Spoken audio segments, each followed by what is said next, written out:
The Outer Worlds graces PlayStation once more. You say potato, I say potato.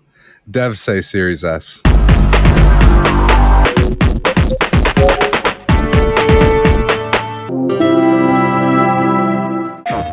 Well, hello and welcome to another episode of Triangle Square, the PlayStation podcast.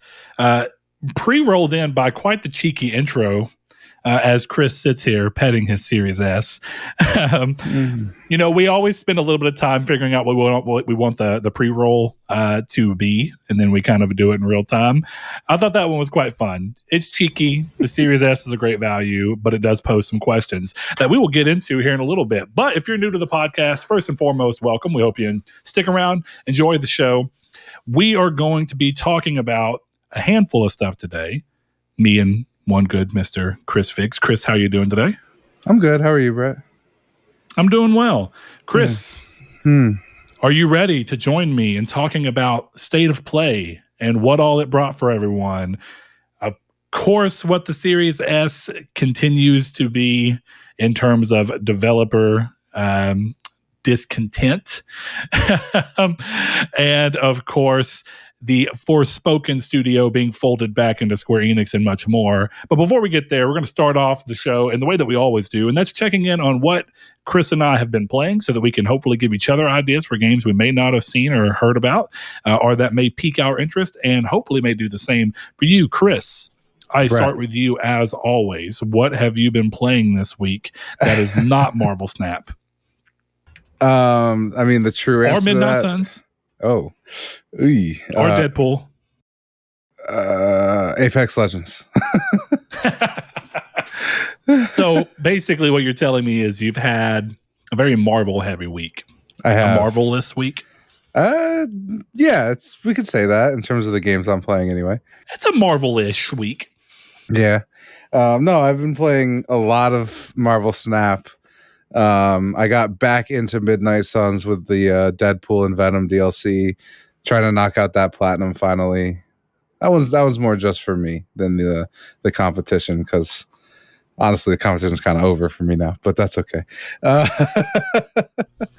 We had a latecomer who came in, and the favorite thing that he said was that he wanted to come in way past the beginning so he can still win and he can be part of his anime origin story, if I remember correctly, or villain origin story. Yeah, it's quite good. That's pretty solid. But yeah, other than that, Midnight Suns is still great. I really like the Deadpool DLC. And I'm actually pretty surprised at how they've put him in the main story. Because I've been doing that with my New Game Plus run. And you can use Deadpool in the main story missions. I haven't unlocked Venom yet because I'm imagining he's later on because of what happens in the game, but it's just cool how he like has lines in some of the story missions when like he was not there when it was being created, so it was pretty neat. Yeah, I mean, I feel like Venom though, like you can play as Venom now, but if I remember correctly, Venom was always shown in the trailers, was he not? Yeah, I'm trying not to spoil anything about the game. That's why I'm not saying about why I don't think he's playable yet. So that's fair. I was just curious because I knew that they were talking about having that DLC, but I always thought it was weird because I would have thought the game dropped with that because of the trailer. Well, I guess it's the pitch, right? The pitch for the DLC is just Venom is trying to redeem himself for what he did during the main game, and that's the whole DLC thing. Fair enough. So, and then other than that, I've been playing the PS3 version of Deadpool, which I said half jokingly in our Discord that it was Nolan North's greatest performance. And I said it as a joke, but I think it's true. It's probably the funniest I've ever seen him. It's like that and David, like up there. I mean, him as Deadpool is great, and there's a lot of really great little vocal Easter egg and crazy things that happen in that. Like him calling himself Deadpool, calling Nolan North. Yeah. So, I mean, with all that in mind, I do like that game quite a bit. You know, I mean, I feel like Nolan North's become a little less prominent in the late years of this gen, whereas conversely, his his brother in the game that he's most known for, Mr. Troy Baker, continues to just be seemingly in everything. Yeah. But, there's good and bad for it. I just think the more that you hear a voice actor, the harder it starts to get to have them maintain a sense of identity that's a character. Yeah. Like at certain points, if a voice actor becomes too known, it gets really hard to feel like you're listening to some new character that you don't know and being like, oh, that's Nolan North. Though conversely, the same thing exists when you become so inundated with thinking of a voice actor as a single character, and then they do so many voice roles, eventually they're going to kind of just do another version of themselves, and then you're going to be playing a game and being like, oh, that's Nathan Drake.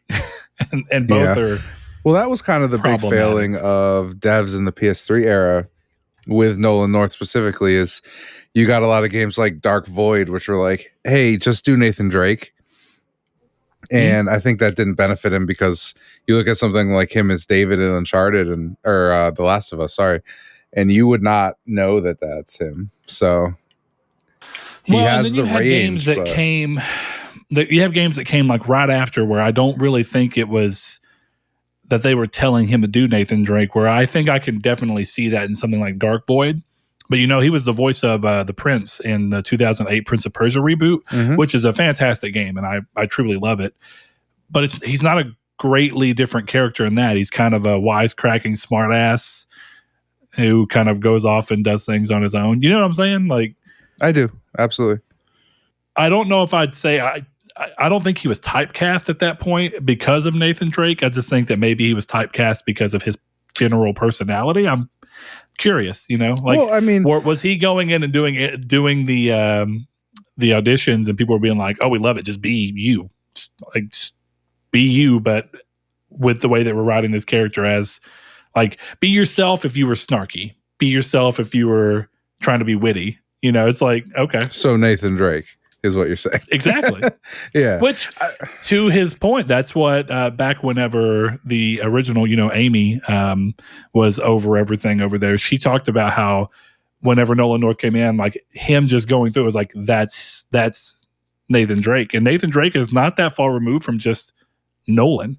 No, yeah. I agree. I just think I think at the time it felt like a lot of like, we're taking advantage of him being the main character of this huge thing, and you recognize the voice, which might make you want to play the game more. That's how it felt to me in that era. But yeah, well, and a separate conversation that ties into this quite well is, I know people talk about like, you don't do that with like actors, like, right? If you see Leonardo DiCaprio in one movie, you're not like, there's Jack from Titanic.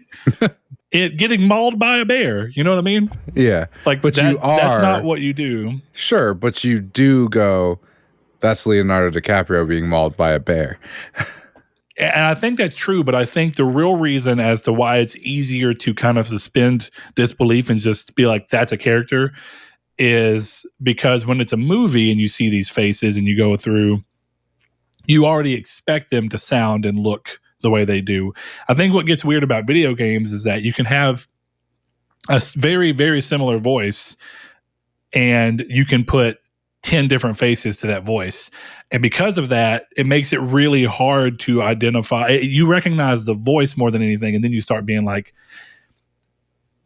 separate from a visual tie-in, it just starts to be like, well, that's him. And it'd be easier to overlook if it was a similar face that I'm seeing along with it. But since you keep seeing a different look, I think that as we are as people, we expect people who look pretty different to sound different. And then we're like, oh, well, I've heard that guy. I kind of know exactly who that is.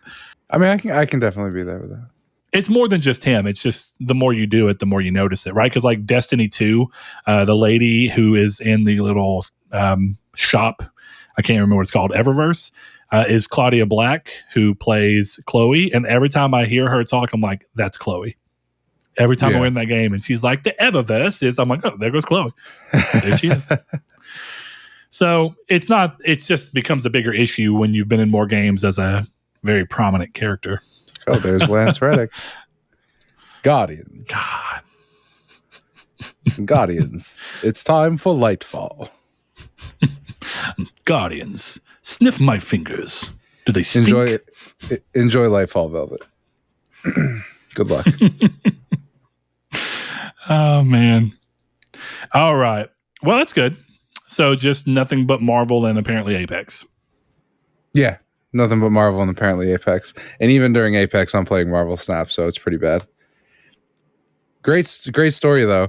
I got, so I've talked a couple times on this show about how I'm trying to get my my girlfriend to play video games.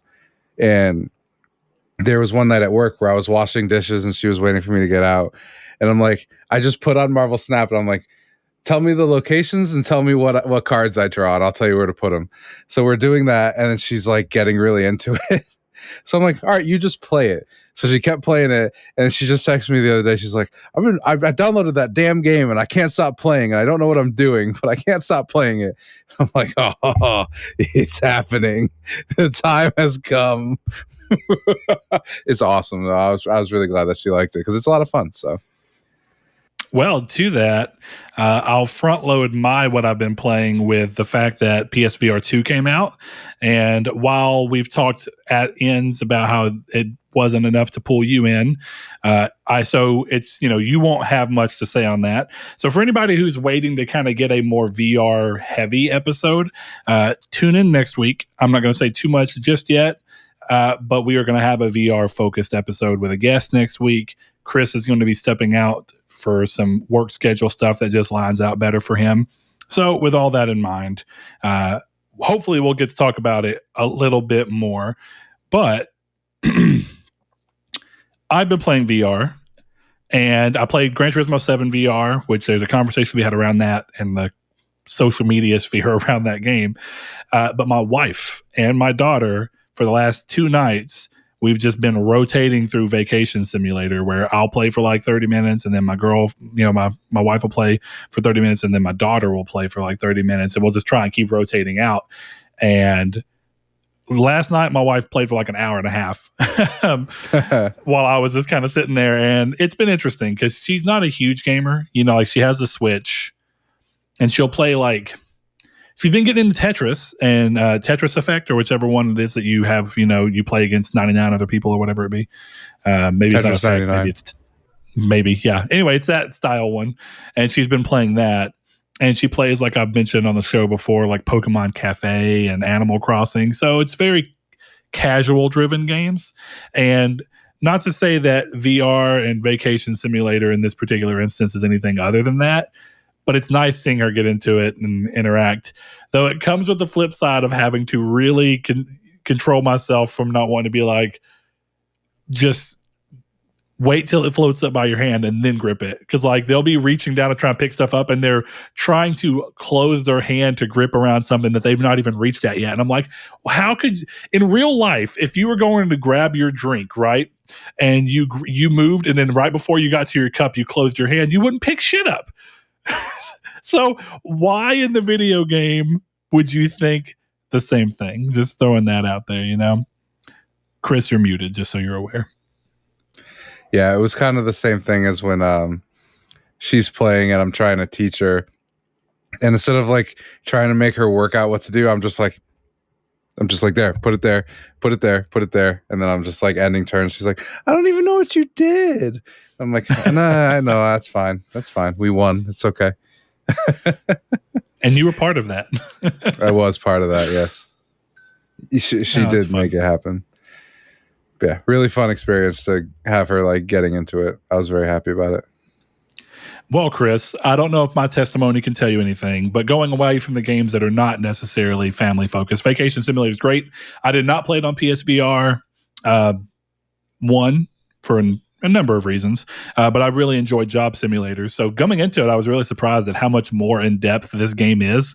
There's multiple zones and multiple areas that you can move freely between, whereas the first one is just like, hey, put this cartridge in and we're going to load you into an area and that's it. This is far more involved. And it's a really good show of a lot of the technology that's there. So this plays into multiple games. I played some No Man's Sky VR as well. And you know how they have the vibration in the headset? Mm-hmm. That is a game changer, in my opinion. It really helps with a lot of the things that I think have the biggest time of breaking immersion or causing motion sickness because of the fact that you're not hearing or seeing or feeling things that you feel like your body should be feeling. And to that end, No Man's Sky, when you get into your spaceship and you go and you break out of the atmosphere, as you're kind of breaking into speed, you'll feel your head vibrate. And it matches what you'd expect to feel, and you can feel it in your hands and everything. And I think it really goes a long way to help you from getting that motion sickness that comes with like, well, in the game I'm moving, but in life I'm not. And Vacation Simulator's got this thing where you can create your character. You have an avatar this time around that you create. And as you're putting hair on, there's a little razor. And as you pick the razor up, whatever hand you pick it up in is vibrating because it's on. But as you lift it to your head to like cut your beard or cut your hair, the headset starts vibrating like you've got something vibrating on your head. And it's a huge immersion boost. There's a part where you stick your head, or you can stick your head into a waterfall in the game. And as you stick your head to the waterfall, the vibration kind of crawls across the top of the head as you're going in. That's pretty cool. It's pretty wild. Yeah, that sounds pretty neat. Yeah, so between that and the haptics on the, it's like at this point, it's just comparing PSVR 1, which I know is your reference point, to PSVR 2. Like we can completely leave out Oculus and all the other ones. But I think that the jump is so noticeable. The resolution, the clarity, just how clean and nice everything looks, the amount of adjustments on the headset that can be made. And then those little final touches like the having the adaptive triggers and whatnot. Finger tracking if you're in certain games. Like I haven't played it yet, but Horizon, what is it? Call of the Mountain. Or whatever. Yeah. You can actually you can show off that it knows which fingers you have touching the controller at any given time. And that's a huge thing because, that's exactly what Half-Life Alyx was trying to show. So all of that together. And then there's the crowning jewel of VR so far for me. And that is Gran Turismo 7 in VR with the steering wheel in my seat. It is amazing. It is so good. And for some crazy reason, there has started this thing where some people who are, personalities in the gaming industry and in the media are coming out saying how they thought Gran Turismo 7 was such an awful game and how it was bad, but now that it's VR, it's so great, and that they can never see themselves. They still think that the game is probably bad on TV, but it's so great on VR. And I'm going to tell you, as somebody who played this game in a very specific way, so I understand that comes with the privilege of having that experience. As great as it is, and I mean it is great, if you were playing that game with like a wheel in the first person perspective where you actually see the inside cockpit of your car, even on a flat screen, the VR version is just an enhancement of that. Part of what I think is going on is that some of these people like Danny O'Dwyer played Gran Turismo 7, kept the camera outside of the car, played, and then were like, well, this doesn't feel that immersive or anything. And then they go and get in the VR and they're like, wow, I'm in the cockpit. And yeah, you are. You can actually look down and see everything around you. You can literally turn your head and look in your rearview mirror, or turn up and then look in your side mirror and whatnot. But it's been really interesting seeing some people try and change the conversation. Like Gran Turismo 7 has always been a bad game that people are just now starting to like. Yeah. And that was something I did not anticipate VR to bring. Even I know that's just not true. It's weird, fanboys on either side of the thing are trying to use it. Like, people are now hyping up this dog shit racing game that no one liked last year, but now that it's VR, everyone loves it because they're just riding Sony. I'm like, what? Like, this game has been very largely talked about quite positively by a high selection of people. It reviewed very well. What more do you want of it? Yeah, that's weird. Because the game, I don't know, the game was always good. I never felt like people ever said it was bad. So I don't know, but I don't know why mode that makes you feel like you're in a car in a driving game, making the game better is a shock to anybody. Like, I don't understand that world. Yeah, I think that's it. Like, clearly, it is better to feel like you're actually in the car and your movements and whatnot matter. But I think that the thing before always that the conversation around Gran Turismo 7 is whether or not that's your type of game, right? Like, I think it's hard to have ever said that Gran Turismo 7's a bad game. I think people play it and they're like, oh, this is not my type of, like, this is not what I want from a racer. I want to feel like I'm powerful and hitting corners at 260 miles per hour and drifting like a professional because it's super arcadey. You know, like Need for Speed Unbound is fun. I love that game, and there's a place for that. Also, Chris, I sent you Christmas and forgot to send you Need for Speed Unbound. If you want me to send it, holler at me and I will send it. I wouldn't be mad, but feel free to send it when you send Wolverine and Wanted. So go play Wanted. That's a fair point. Speaking of which, did you get your Christmas stuff? I did, yes. I was going to make a post about it, but yeah, the cases look great. Did the pretzels survive? They did survive.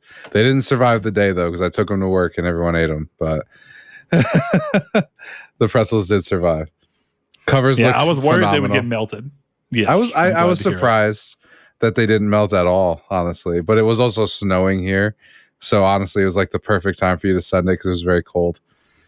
Yeah, but here was the problem. I was worried it would melt here in transit and then get to you. Yeah, because it was like 79 degrees here the other day.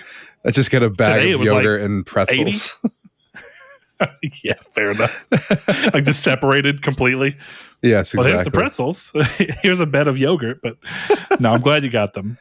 Yeah, I still love that little detail on the Dante's Inferno cover of Dante's Inferno being in the bottom instead of the EULA or whatever. Great work. Great work. Mm-hmm. Yep. Hey, you know, it's simple, Chris. It ain't much, but it's honest work. Simple man with a simple plan. That's right.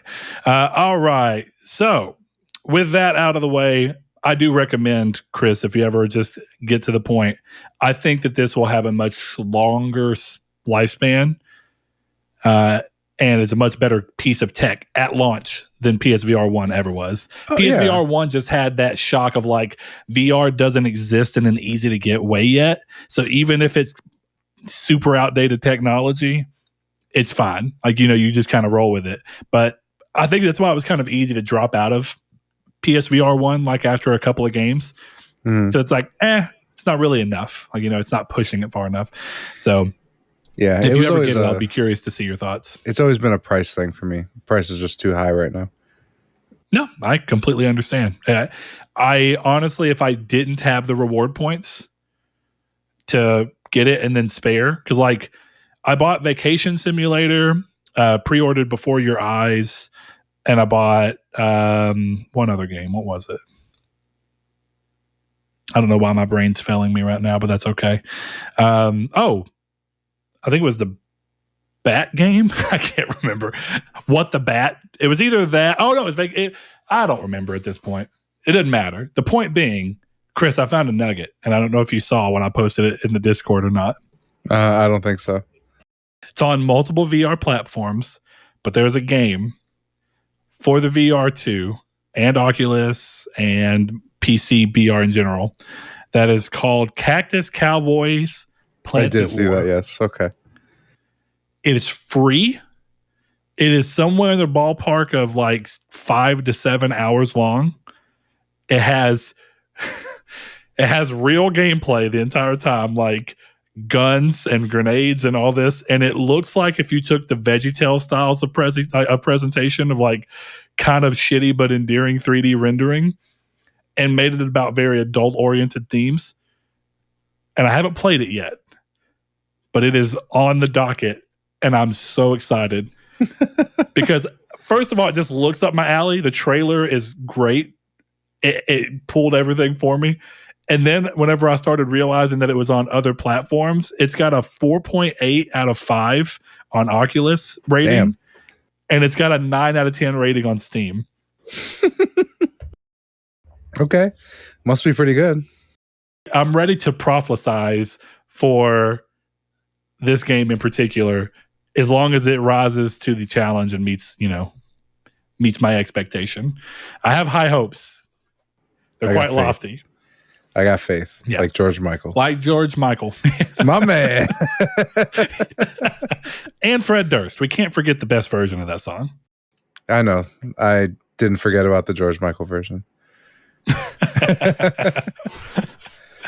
All right, man. So moving on, before we go into the community's take, we are returning with yet another question from one of our patrons, Velvet Thunder.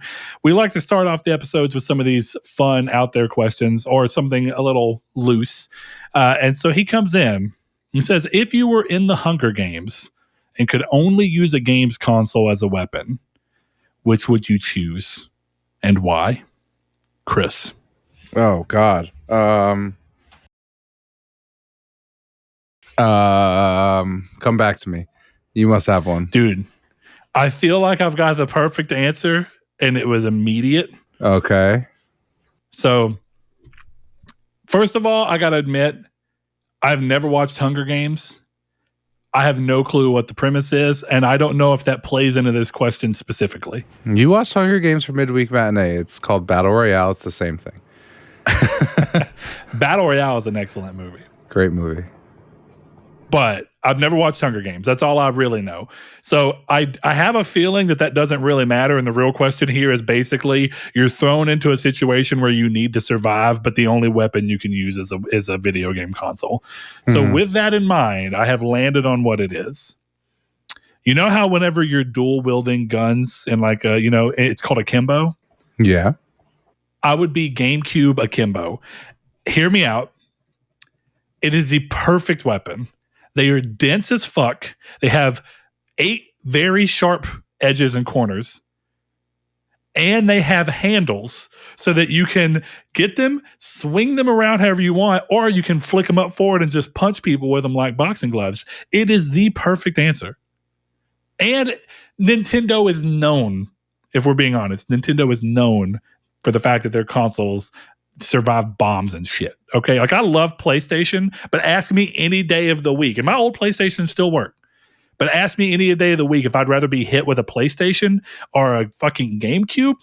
I will be taking a PlayStation all day long. The fat PS3 is a pretty monstrous second backup because it is a dense boy. But Okay, this question's way. Now, I misheard you, and I was trying to think of like a video game weapon. That was where I misheard, so that's why I got confused. You can only use a games console as a weapon. That's super easy then. And while I like the Game Boy answer or GameCube answer, GameCube for sure. Problem is too light. I'm going with the OG Xbox, and that was almost my answer. I'm just putting it on a stick. And I've got a battle axe. Like, that's like easy. A ball. Yeah. Easy, dude. Are you kidding me? That thing's like 8,000 pounds. The Duke controllers on their own, you could use them as like nunchucks or some shit. Nunchucks? See, I was thinking Nintendo 64 nunchucks. Okay. They're kind of sharp. You know what I mean? It's like they're very awkwardly, I feel like Nintendo's got a really deep well of answers for this. Do peripherals count? I mean, I would imagine. I mean, at some point, he said the games console, but I mean, I think everything around that console, like, let's say you found a console with all the peripherals attached. Bam. I think that has to qualify, right? Yeah. Like you went and found a GameCube, and it's a GameCube that's got the little Game Boy Advance cartridge attachment on the bottom. Mm-hmm. That counts. So what are we talking, Chris? What do you think? I think my answer is staying the Xbox, but I guess it depends on how fantasy this world is. Like, if I take the console and it like becomes a true weapon, like the essence of the console is the weapon kind of thing, Oh, yeah, that's a significantly more weird. That's so abstract that that's a hard one to answer. See, but I don't think that's a hard one to answer. Actually, believe it or not. What do you think it is? The Steel Battalion controller. Because then you get a mech. I mean, yeah. If you get the essence of what the Steel Battalion controller is, you get a mech, which means you win. But how big, right? Like, it depends though. Like, it doesn't even matter how big. Like, even if it's like a miniature mech. Big, yeah, so shooting bullets. Yeah, but at that point, are they like BBs? Because if you scale a mech down, you know what I mean? Is it like getting a hit with an airsoft gun? Maybe, but enough times, like you're running away. You know, it's unfortunate that we're limited to specifically games consoles. If I take a second and broaden it out to tech and like tech in general, do you remember back when the Samsung Galaxy Note 8 or whatever were exploding? I would just have power banks on me, and I would overcharge them on purpose, and then like throw them and be like into the foxhole. Duck.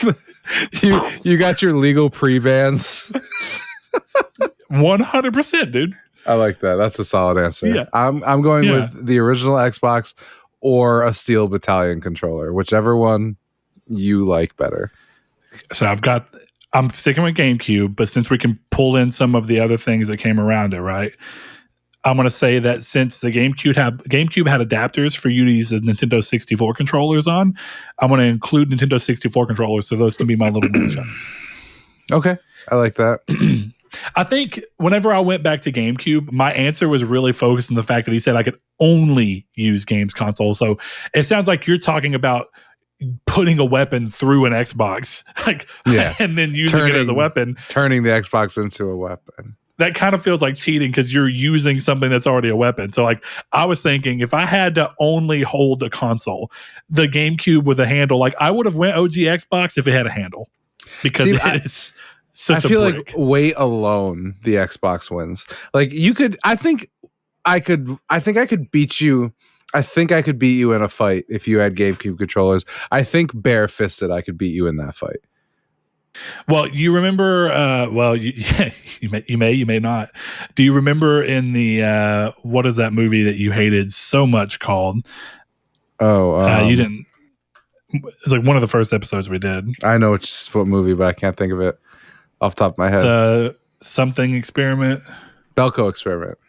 The Belko experiment. Okay. Do you remember that one super cool scene when the guy's got the projector lighting up his face and he's got the thing and he's just bashing it over? I can imagine that with an Xbox. Exactly. I can't imagine that with GameCubes. Oh, okay. First of all, yes. One in each hand and just whoop, whoop. Dude, think about those corners. And they're small, so that means it's almost impossible not to get hit by at least one corner. Whereas with the Xbox, they're kind of large. They're bigger than your head. You could get hit by it, and you're probably not going to get hit by anything that's sharp or pokey. It's going to hurt. It's going to be like a brick. It's going to be like, a 12-inch by 12-inch brick hitting your face or something. Yeah, but the GameCube, man, it's like it's all aggression. It's all just sharp corners. I feel like you could cut people with a GameCube. To be fair, we don't have enough parameters to give a great answer. Because if this is a stealth mission, then any console, right? All you need is you would need a pre-wireless wireless controller era console, because then you get the controllers. Yeah, and then you got garrots. Can't garrot nobody with a PS5 controller. That's a fair point. Unless you use 2 PS5 controllers and just crush the neck. Or you use the included USB-C. Nah, that cord's too small. You need some length. You need those old ones where they were like, well, this has got to be long enough for you to actually play. Now they're just like, fuck it. He can charge for a little bit. Look at this. I'm sorry, audio listeners, if you can't see it. This is a PS2 wire. We got 3 loops now, 4 loops, and 4 loops. Yeah. That wire. That's a garrote and a half. I could garrote the guy and hang him with the leftover string. And that's what matters in the Hunger Games. Yes, exactly. All right, Chris. Good answer. I'll give it to you. Thank you. All right. We're going to move into the community's take. And if you are new to the show, that is where at the end of every episode, we come up with a question either about what was going on that episode, something fun that we think would be fun for everyone to answer, or rephrase a question that came to us from one of our listeners. And that's what we did last week with the community's take that we gave. So what we do is we take that question, we put it out there, and we get you guys to give us your feedback. What do you think? We kind of use it as a way to reach out to you guys and get a feel for what other people think outside of just our own bubble. So with that in mind, we go over all the answers, or at least we choose some of the fun answers and ones that we think help create kind of a different look at different parts of the community, and we allow y'all to push back or say what you will. So this week it was because of Mr. Jehudi MD, one of our longtime listeners, longtime friend of the show, and a longtime patron. And he says, with PS Plus, Xbox Game Pass, and many other subscription-style game services throughout the gaming market, do you think they will have a notable impact on players' buying habits, possibly having them purchase far fewer games or be significantly more selective about their purchases? What about the impact on your own purchasing habits? Now, that was the spirit of what he said, kind of refocused out into something that could be aimed at you guys. And so anytime we do that, I like to have the first answer come from the person who posed the question. And Jehudi says, in my honest opinion, things will be like the music and movie industry. One thing that may defy that notion is that Steam has been very successful despite the lack of a subscription service a la PS Plus or games. I think GS, I think he may mean Game Pass, for many years, and still has maintained the same business model. And I think that's a good point. Chris, we're going to go through the rest of these without too much other interaction, but something I think we should kind of keep in mind here, and that I think his answer is one of the only that really brings to light. I think there's a big conversation that is constantly kind of had and evolving around the idea of the value of a game as it stands opposed to its entertainment value, right? And the cost that's correlated to that, and how it stands as opposed to music or television or film. And I think you tweeted something earlier, or you tweeted someone else saying something about this idea that buying a game console is not an investment. Yes. Or buying games and buying things for your hobby is not an investment. So I think keeping that in mind, we're going to go ahead and read the rest of these. So we got a couple of new people in here. So we always give preferred reading to our patrons who went over to patreon.com and gave as little as $1 per month. So that's patreon.com/Nartech to help support the show directly. But we also try and bring in new voices that we don't hear from, or if we see answers that we think are interesting, we'll pull them in as well. But we always do love to give our patrons shout outs for supporting us. So Spooky Cat Dad says, honestly, not really. Dead Space I bought right away because of my love for the franchise. Same with The Last of Us Part 1. If I am on the fence, I wait for a deep discount, and if it ends up on a subscription service by then, good. And if not, I don't have a lot invested. So there goes that word investment kind of coming back around, which I do think is at the heart of purchasing habits, right? Like people look at things as the sense of this is an investment. So moving along, we have TT Dog 666, one of our patrons. He's come back to being a patron. Thank you, sir. He says, I prefer to buy a game I really want to play. Although with Xbox now charging $70 for first-party games, joining the likes of PlayStation and I guess even Nintendo to some degree, for Starfield and Forza, I'll play them on Game Pass until the price drops a little. So that's interesting. I know that TT Dog is he's an agnostic gamer in many ways, but I know he also leans, towards Xbox for what he likes there, and he plays the exclusive games that he can't get elsewhere on PlayStation over here. So that's an interesting answer, because Game Pass, I think, is a bigger part of Xbox's long-term strategy than PlayStation's is with PS Plus, at least currently, and how they're pushing it. Josh Farmier says, I don't have an Xbox, but see the articles and comments, and yeah, it makes people not want to buy games, which in turn, as I just saw an article the other day, hurts AAA releases. Sure, it's good for consumers, but bad for the industry in general. We have one from a new patron, S. Davis 77. He says, PS Plus has definitely made me more selective with buying games. Ghostwire Tokyo was a game I wanted to purchase outright, but then figured it might make its way to the service. I ended up not feeling the need to buy it, and now I'm happy I didn't have to, since it's coming to the service next month. Lastly, and then I think Chris and I are going to kind of take all of this and look at a kind of conversation that was happening in our Discord between a few users, Velvet Thunder, who I did choose to leave out of the responses from this because there were similar ones, and we give him preferred reading a lot just because he's very vocal. Thank you, Velvet. We appreciate that you're so active in the community. But Rude Days says, no doubt a subscription service will change a player's spending habits. I'm living proof of that, as I now wait for games to come to a subservice or wait for a sale on games because I have plenty to play. And honestly, a lot of games have been coming out broken at launch lately, whether launched into a sub day one or not. So, with all that, Chris, kind of coming together, hit me. Thinking about what we talked about with this idea of an investment, right? And investment's a really interesting word because there's investments from us as a consumer into these products that we're buying, both the consoles and the games that we choose to play on them, as well as the subscription services that we choose to pay for and employ on those consoles. But then there's also the idea that's kind of hinted at within here from Josh Farmier and a couple of other people, that the investment from the corporate side is also at play here.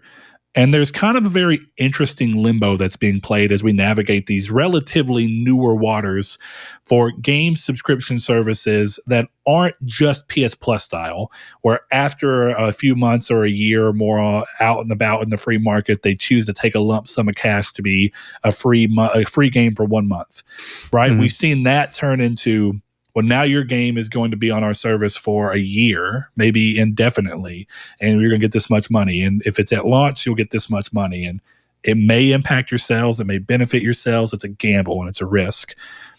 So with all that in mind, I think the big question that has to be made here, that's kind of a separate question, but it still ties into the purchasing habits, is, does the changing of those personal habits from a big enough group of people have an actual impact on the games that are coming within that market, the developers in which are making that game, and then how might that end up impacting the consumers once more for something that the consumers took part in, but that was basically hand down delivered from the highest people, right? So we're talking about the middle area. We're not talking about the biggest publishers with tons of money or the console makers that back their developers because they need exclusive content and partnerships. So we're talking about those AA and independent developers that every release make or break for them. How do you think all of this is impacting them, or could in the future? And is it something to be worried about, or is it too soon to tell? I mean, in terms of people in the middle, I think you see things like, it's probably good and bad, because you look at something like Outriders, who I believe they said they still haven't received any royalties off the game. Now, if I'm not mistaken, that's a Square Enix game, so I'm sure that Square Enix is the one who got the Game Pass money.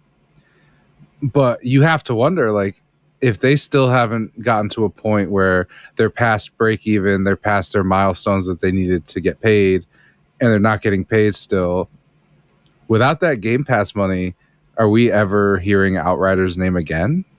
You know what I mean?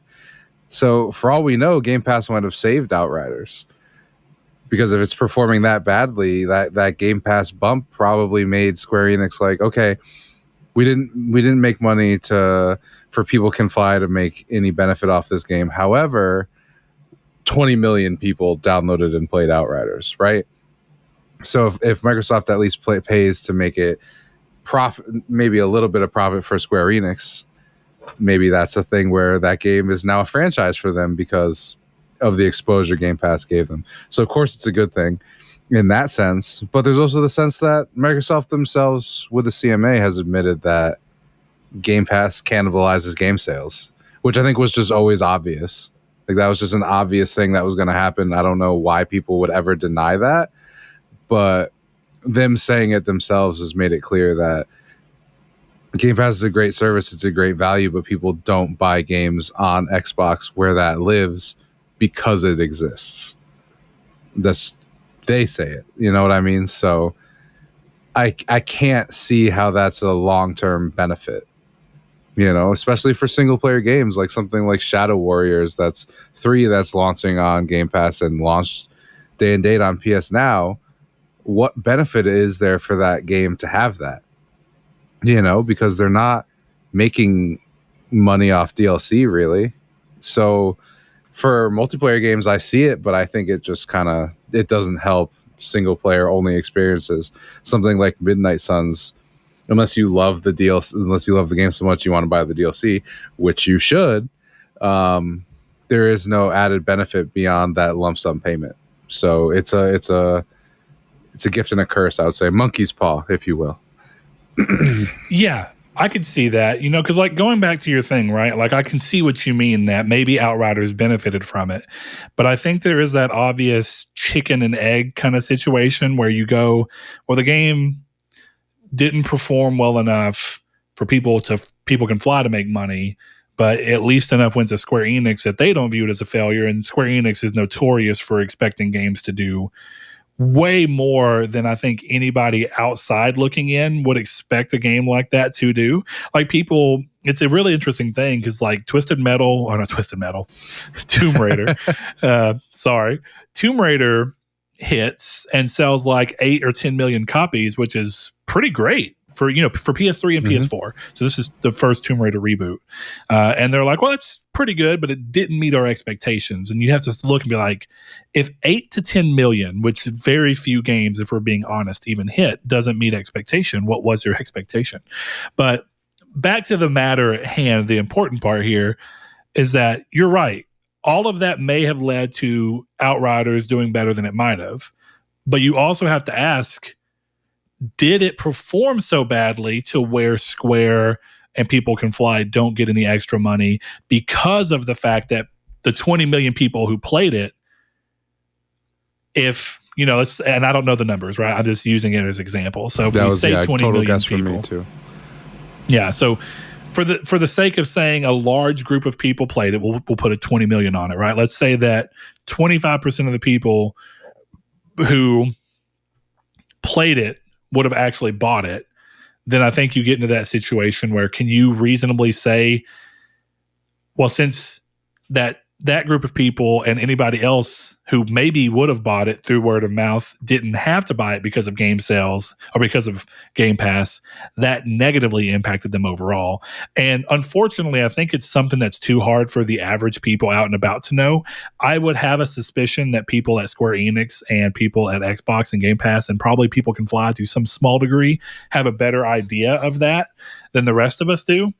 But I do think that that's kind of the crux of the argument, right? Is that Outriders is a great example. It did do okay enough because of that lump sum payment. But that lump sum payment meant they only made so much regardless of how many people play it. So from a business side,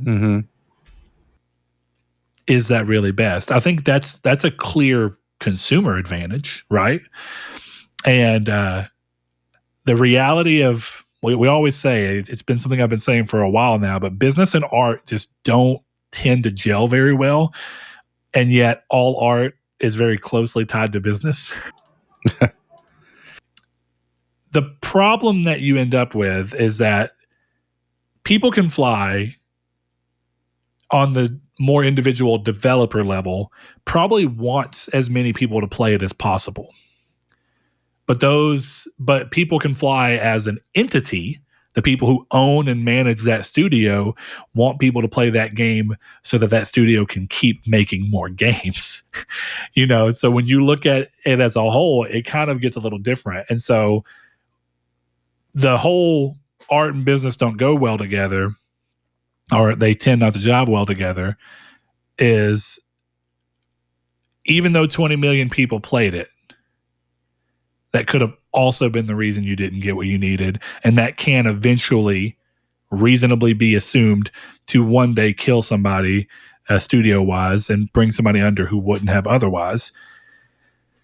I think I lean on the idea that it's a little too early to say definitively, but I think that it's likely going to be a case where as it continues to blow up, the negatives are going to outweigh the positives, even if it's only like a 60-40 split. Yeah. And then it's just, do you want to roll those dice as a developer? But the problem comes if no one buys it at all, because buying it becomes an outdated mode of business. if all you're left with, the worry for the future is that all you're left with is subscriptions, then are you strong arming developers into this this market model that could make or break them? Yeah, I mean, it's weird because for every developer who says Game Pass saved them, there's probably one who's saying Game Pass screwed us.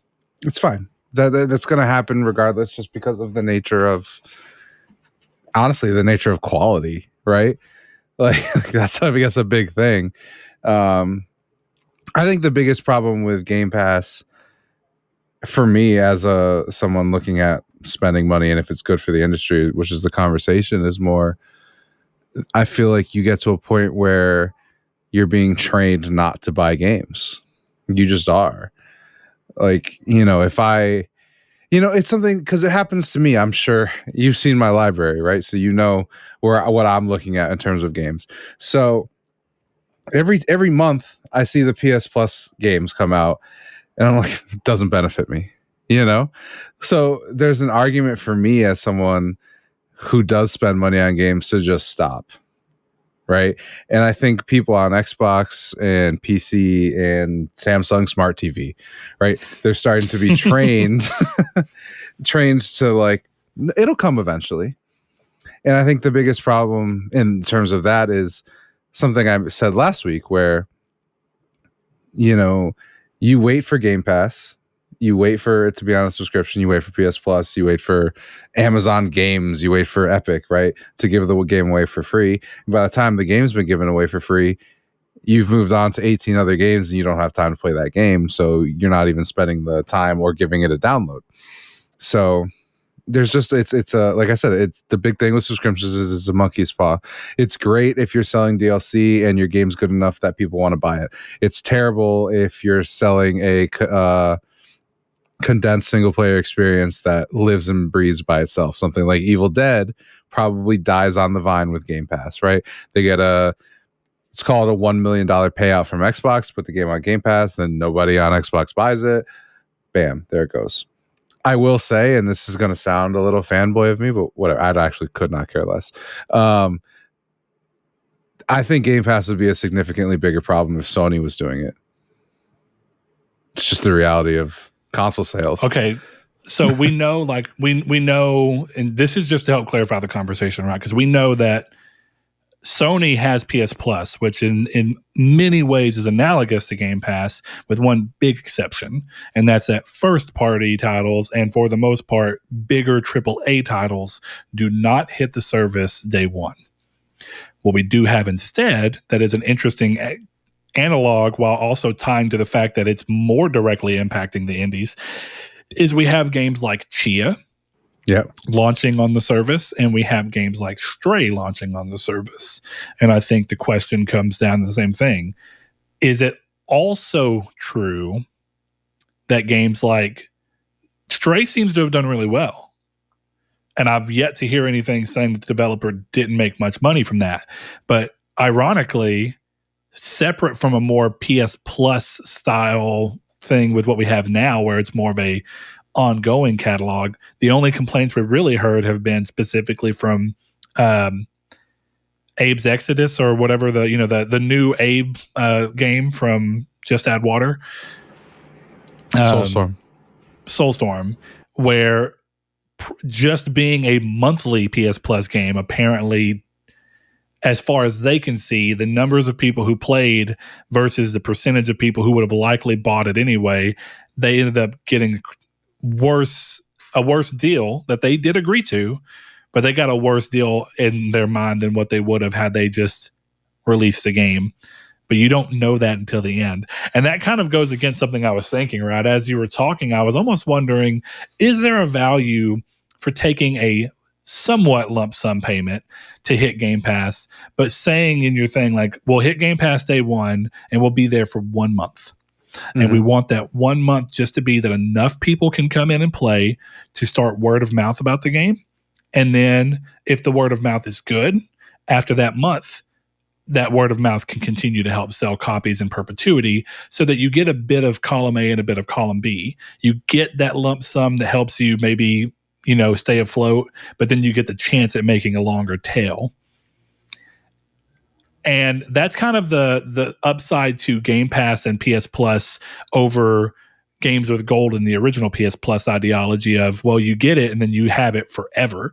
The upside that PS Plus has, and now with its new setup and Game Pass as well, is that you can be on the service and then remove yourself, and players no longer have access to your game. So if you're the right type of game, or if you can be the right quality level that you can create the right word of mouth, exiting that service can suddenly influx you a lot of sales. I would imagine. Yeah, I mean, it definitely impacts sales. I don't know. For me, I don't know. I think I've said everything I need to say. I think one thing you see with something like Stray, right, is Stray is intriguing, it's quality, and people want to play it, right? The best thing Stray did was be about a cat. Yeah, it was unique. Right. It's because you look at Steam and you look at the Steam charts and it has 60,000 concurrent players, and you go, yeah, okay, they took the money and they're also selling the game. That's the perfect setup. That's I think a benefit of going with Sony's subscription service is Sony is not like, oh, you got it's on PS Plus, it's also free on PC. You know what I mean? So I think that helps. You're right. Game Pass, by means of trying to completely have a level playing field across console and PC, does mean that sometimes a game doesn't even get to see a bump on console and then hopefully see sales on PC. Instead, even on PC, they have the reason to want to go to the Microsoft Store, except for the fact that the Microsoft Store on PC is trash. Terrible. And I mean that. It was so complicated to download the Master Chief Collection. It took forever and multiple weird things, and it's still an issue, and it's never been fixed since the game came out. And here we are. And it basically came to the point where people were saying, I know I have Game Pass, but I just went and bought the game from Steam. Do you know how big of a slap in the face that is to how bad your story is? If someone was like, I could spend $60 on Steam and be easy and breezy and beautiful. Cover girl. Yeah. Or I can go and try and fight for 4 days to download each game in this the store is bad. That's all I'm saying. It's great on the Xbox system. It's bad on computer. Yeah. But yeah. All right, man. I think that's enough of that conversation. But it's something that I will be interested to kind of see. I feel like it'll be a touchstone where every year there's going to be kind of a new little conversation around what these subscription services are doing. And I feel like Game Pass will tend to be the loudest in that conversation because of the fact that it does a lot more day-and-date games. But we'll see. As Sony seems to be doing more, we had Stray. Now we have Chia, but it seems like Sony's only doing that like every 3 months, 4 months. Actually, this is the second time they've done it since Stray, and Stray was June of last year. I believe so, yeah. So we're talking an 8-month gap, 6-month gap at the least. That might be part of it. Sony's not flooding the water with day-and-date releases, whereas Microsoft seems like every month they want to have some kind of day-and-date big release. So we'll see which one ends up being problematic or if any of it does.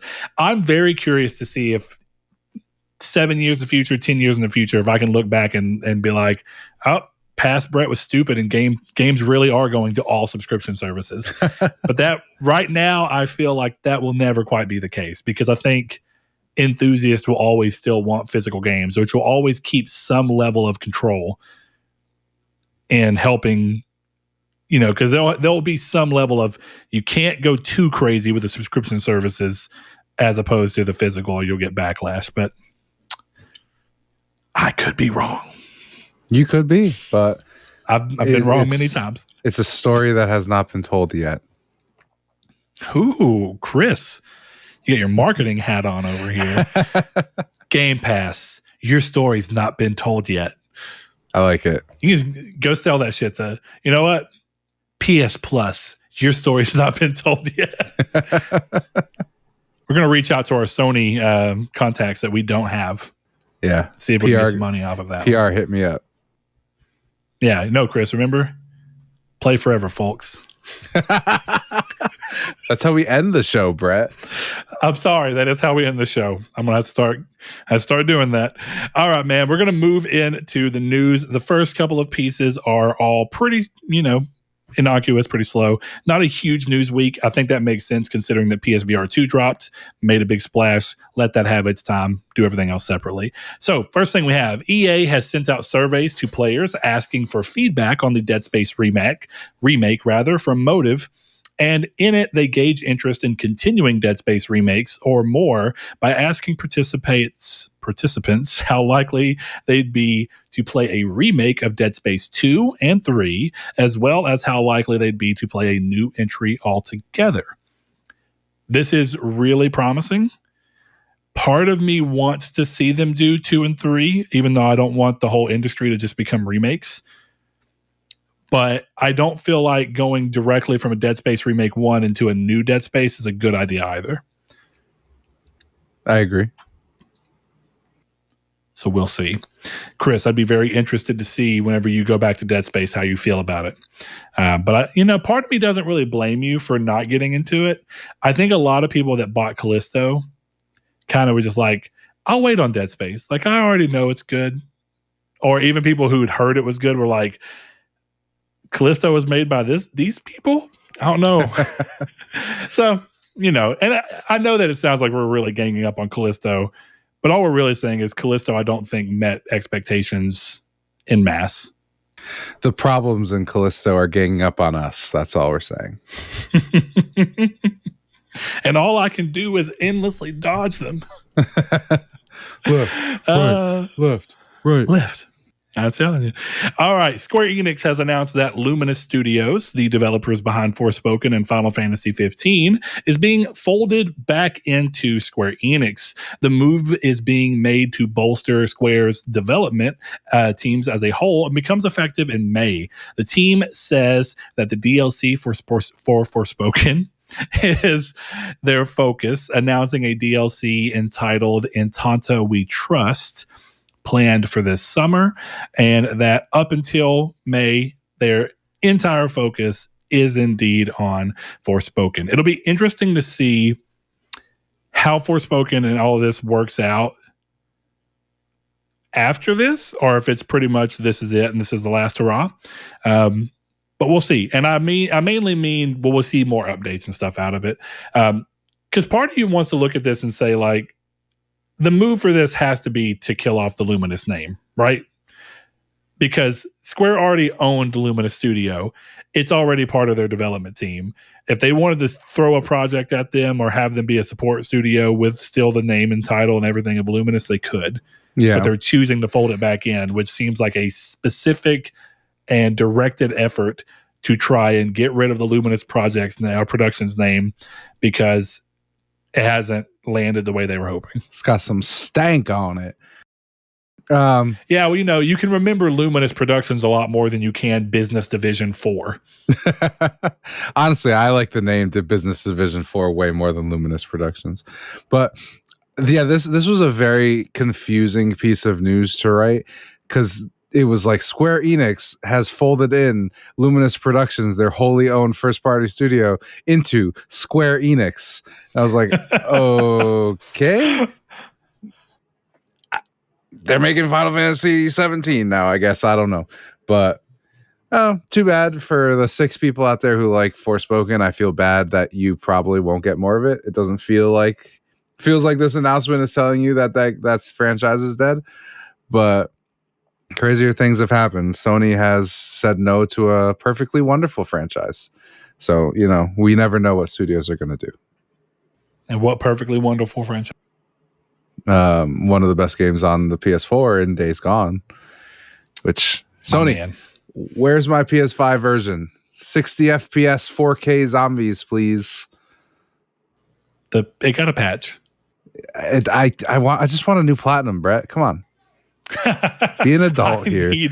I need Days Gone director's cut. You know why you can't do that? They fired both of the directors. Who gives a shit? Okay, hold on. They fired one director and the other basically left shortly after. Yeah. No, I mean, that's fair. Then call it Days Gone Ben's cut. I don't care. Ben's cut? Yeah. Just give me another one. It's Deke riding around in a Benz. That would be good. A Mercedes-Benz motorcycle. Not even a motorcycle. It's just a straight up Benz. It's crazy because if they did do a director's cut for that game, I wouldn't like transfer my save and auto pop. I would do that whole thing again. So, absolutely. Let's go. Yeah, Loser. But Chris, you don't get to exist in that world. No, but I get to exist in another PS5 world, and I'm very happy about it. What's next, Brett? Well, What's you get to exist in a world where at around 3 a.m. in the U.S., a tarnished From Software employee rose from their slumber to announce that Elden Ring is getting its first piece of full DLC entitled Shadow of the Erdtree.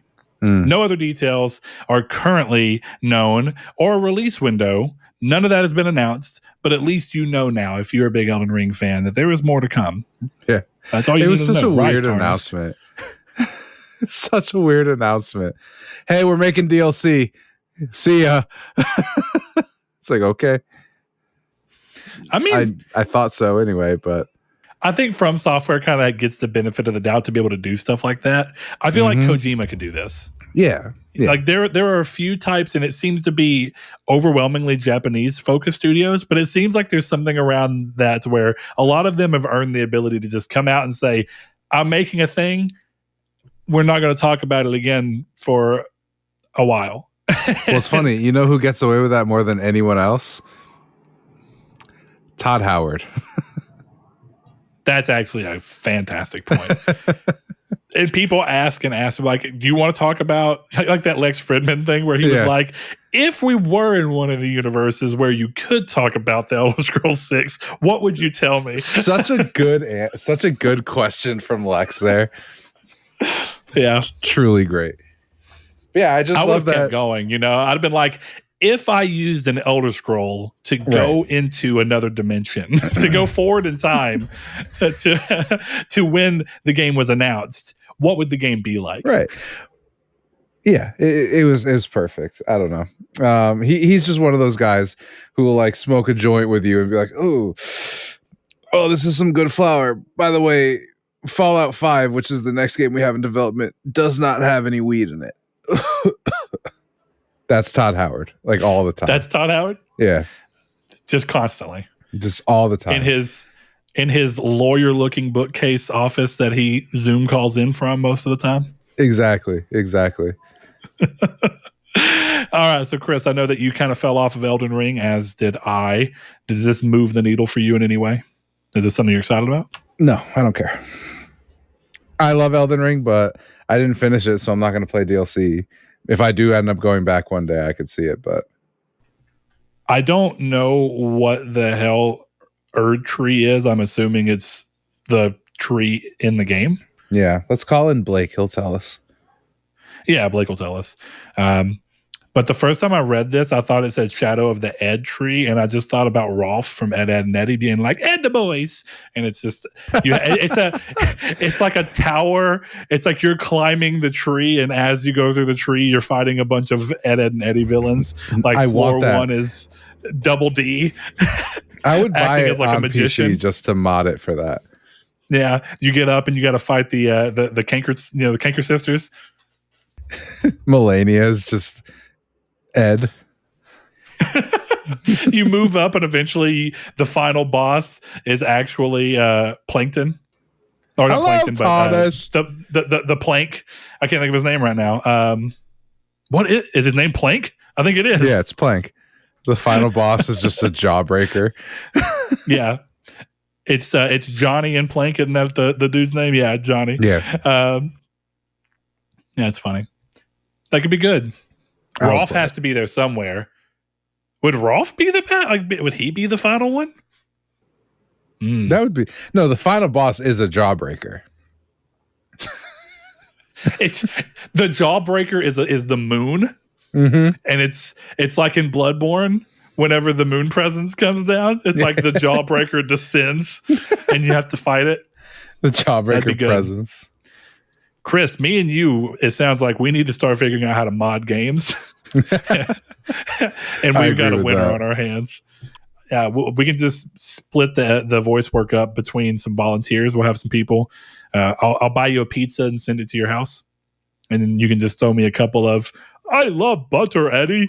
And we can just go through all that stuff. It'd be great. Hello, Ed. Cool. I don't know anyone in my life, but I feel like there's got to be a handful of people that are just really good at like the very meek Double D voice. Like, oh God, like maybe Josh, from Midweek. Yeah, he could. Maybe he could. Be solid. I feel like he might fit that. I feel like he could pull that off. We'll have to see. All right. So moving into the next piece of news.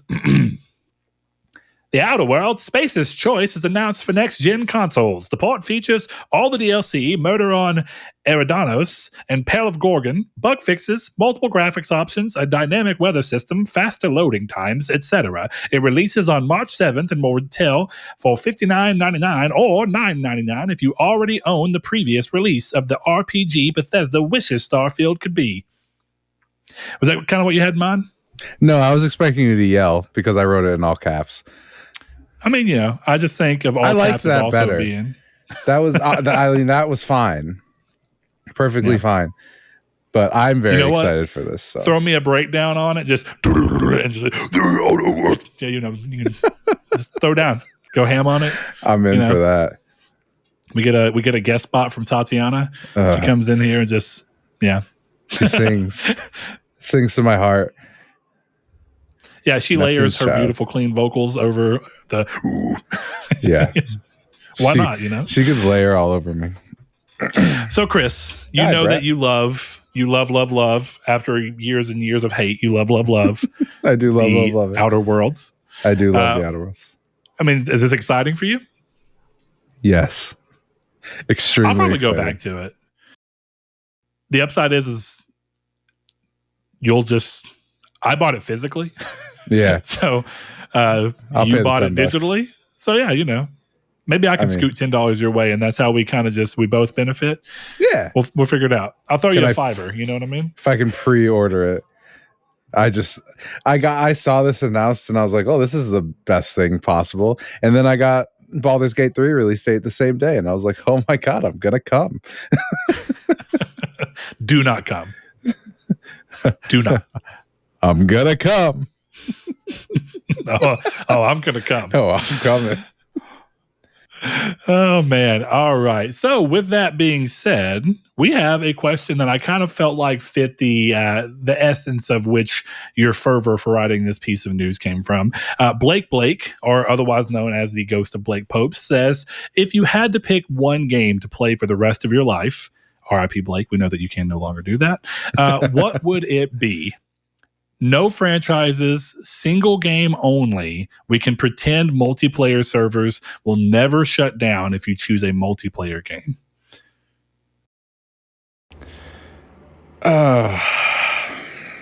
This is a hard question because I feel like I could go 3 ways with it. Okay. Go ahead. Claudio Sanchez, part 3 ways. I guess Claudio Kilgannon, because that's what he says in the story. But this is a question for Blake, right? But does time stay static? Because that's a big question. Because if I choose Call of Duty Modern Warfare 2 and I'm on this deserted island all by myself with Call of Duty, does the rest of the world move on to Modern Warfare 3 the next year? If so, then you don't choose that game. Well, because it doesn't matter if the servers stay up in perpetuity if you're the only person playing it still. And to be fair, I can find a game on World at War right now. I know that because I've played online World at War recently. But yeah, I wouldn't want to choose that if it doesn't stay active. My other 2 answers would be Divinity 2 or Fallout 3. Okay. So I feel like it's kind of an easy answer, but because of the fact that it'd be an easy, not an easy answer rather, but it's an easy expectation to hear from. But since it's the only thing you'd be playing for the rest of your life, why would you be going toward that? You know what I'm saying? What is it about those games that you think could last you the rest of your life with minimal fuss? You know what I mean? Undoubtedly you'll get bored and then you'll come back to it after a while. But I mean, Divinity 2, it's unlimited replayability. You have an experience, but you can play that game so many different ways. Fallout 3, I just love Fallout 3. I could play that for the rest of my life. I don't know that I'd want to, but I could. And really the rationale behind Call of Duty is just at the very least it's always a little bit different. Even if I'm playing multiplayer for the rest of my life, there's that little bit of variety in just what happens in that game. So that there's at least that. I feel like my answer is a cheat code, but it's totally fair, and I think it's really easy to work. And I'll give a backup answer that's a little less of a cheat code. But I think that the game I would go for, since his wording in here is very particular, and it says that multiplayer servers, or basically servers, never shut down. So if servers are in play, they do not shut down. Single game, no franchise. Dreams. Yeah. I mean, I get that, but it deals with the exact problem of getting bored of something eventually. Because in Dreams, you can go download a little first-person shooter thing, and if people keep making things in perpetuity for it, right? If the servers stay up and people continue to make games, there's a never-ending supply of games, and it's essentially like a little smorgasbord snack-sized version of a bunch of other games. So it gives you something to break the monotony that would come with playing only a single game. Like, part of me wanted to go towards something like, I don't even like Grand Theft Auto 5. We've talked about this plenty of times, but at least a game like Grand Theft Auto 5 is like, well, you can play tennis and you can ride a bike. It's not a bad pick. You know what I mean? It's like, you can at least do other things in it. The problem with something like Divinity is, even though you can play that game in so many ways, at the end of the day, it's the same story.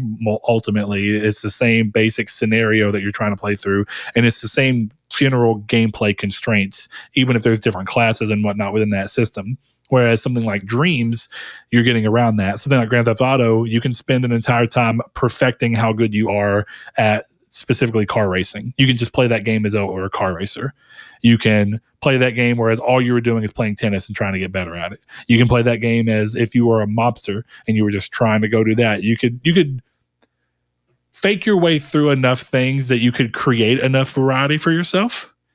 But my game that I have personal experience with, that I adore and would love to play, and it's got a bopping soundtrack, Terraria. I think that's I could play Terraria forever. Solid pick. Again, I'm very good at being pedantic, right? So here's my question for Blake. Is it a one purchase, right? Because this is, again, very pedantic, but does the Kingdom Hearts All for One collection count as one boxed game? Well, he says no franchises. Single game only. Okay. No franchises. So I think that would probably tell you. Enough. Of course, right? Though, of course, the cheat for that is that, like, Kingdom Hearts HD Collection 1.5 is one disc and one game that you boot up. And as you boot it up, you have options to watch the 358 over 2 days, all that different stuff. So, yeah, you can. There's cheat codes. Dreams is clearly that as well, but I think Dreams at least is more in the spirit. No matter what, you are downloading a Dreams creation, so you are still sticking to a single game. It's just the Dreams creations can allow you to watch a movie that someone wanted to make. It can allow you to play an RPG. It can allow you to do a shooter, platformer, whatever you want to do. The problem with that is that I think Dreams is disqualified, actually. Why? Why so? Because every time you download something, you're downloading a new game. It's a game in Dreams, but it's a new game. You're not downloading, though. You're streaming it in. You know what I mean? Right, but you're still playing a different game. You're not playing Dreams. You're playing a game someone created in Dreams. Yeah, but that's still... It's not a single game. The single game is Dreams. So all you can do is develop games. But you can't download other games from Dreams. But it's like you talked about with Kingdom Hearts, right? If it's one disc and you're doing everything within this one executable application that you've done, which the all-in-one package is a little different because it actually does give you multiple icons on your PlayStation. But it's still in the same spirit of, if I put in Kingdom Hearts 1.5 HD collection, which does have a single square that you click, and once you're in that square, you choose which game you're wanting to do. Yeah. That is one game. and everything you're doing is within the confines of that one thing that you start. If Kingdom Hearts 1.5 counts, then Dreams does. If it doesn't count, then Dreams does not count. So Blake, That's you make fair. the final ruling. We'll read it tied. in 2 weeks. We'll read it because I will not be on next week's episode. In case you missed Fair that at the point. beginning of the show. All right. During Sony's latest State of Play Premier RPG Studio, man, Chris is over here really patting Larian on the back. Larian announced that Baldur's Gate 3 will be leaving PC early access and releasing there and on PS5 on August 31st. The game is not ruled out on Xbox consoles, but they've run into some severe technical issues getting it to run on Microsoft's pair of consoles, which brings us to the controversy. So, of course, as fanboys will do, and as Twitter has been what it is, there's been large chunks of people kind of talking about Series S and what it means. But I think there's an easy way to actually look and have a conversation around Series S, the limitations that it does bring into house, and then the further limitations that are brought on by Microsoft, forcing you to have feature parity to be able to release. So all that says is that you can't have a feature on Series X that is integral to the game that doesn't exist on the other one. Like ray tracing is not a feature in that sense in their mind, but you've got to otherwise have the complete game, and you have to release on both systems simultaneously. There's been a lot of talks around different developers being able to optimize in certain ways and what they mean, but I think this is just yet another example of where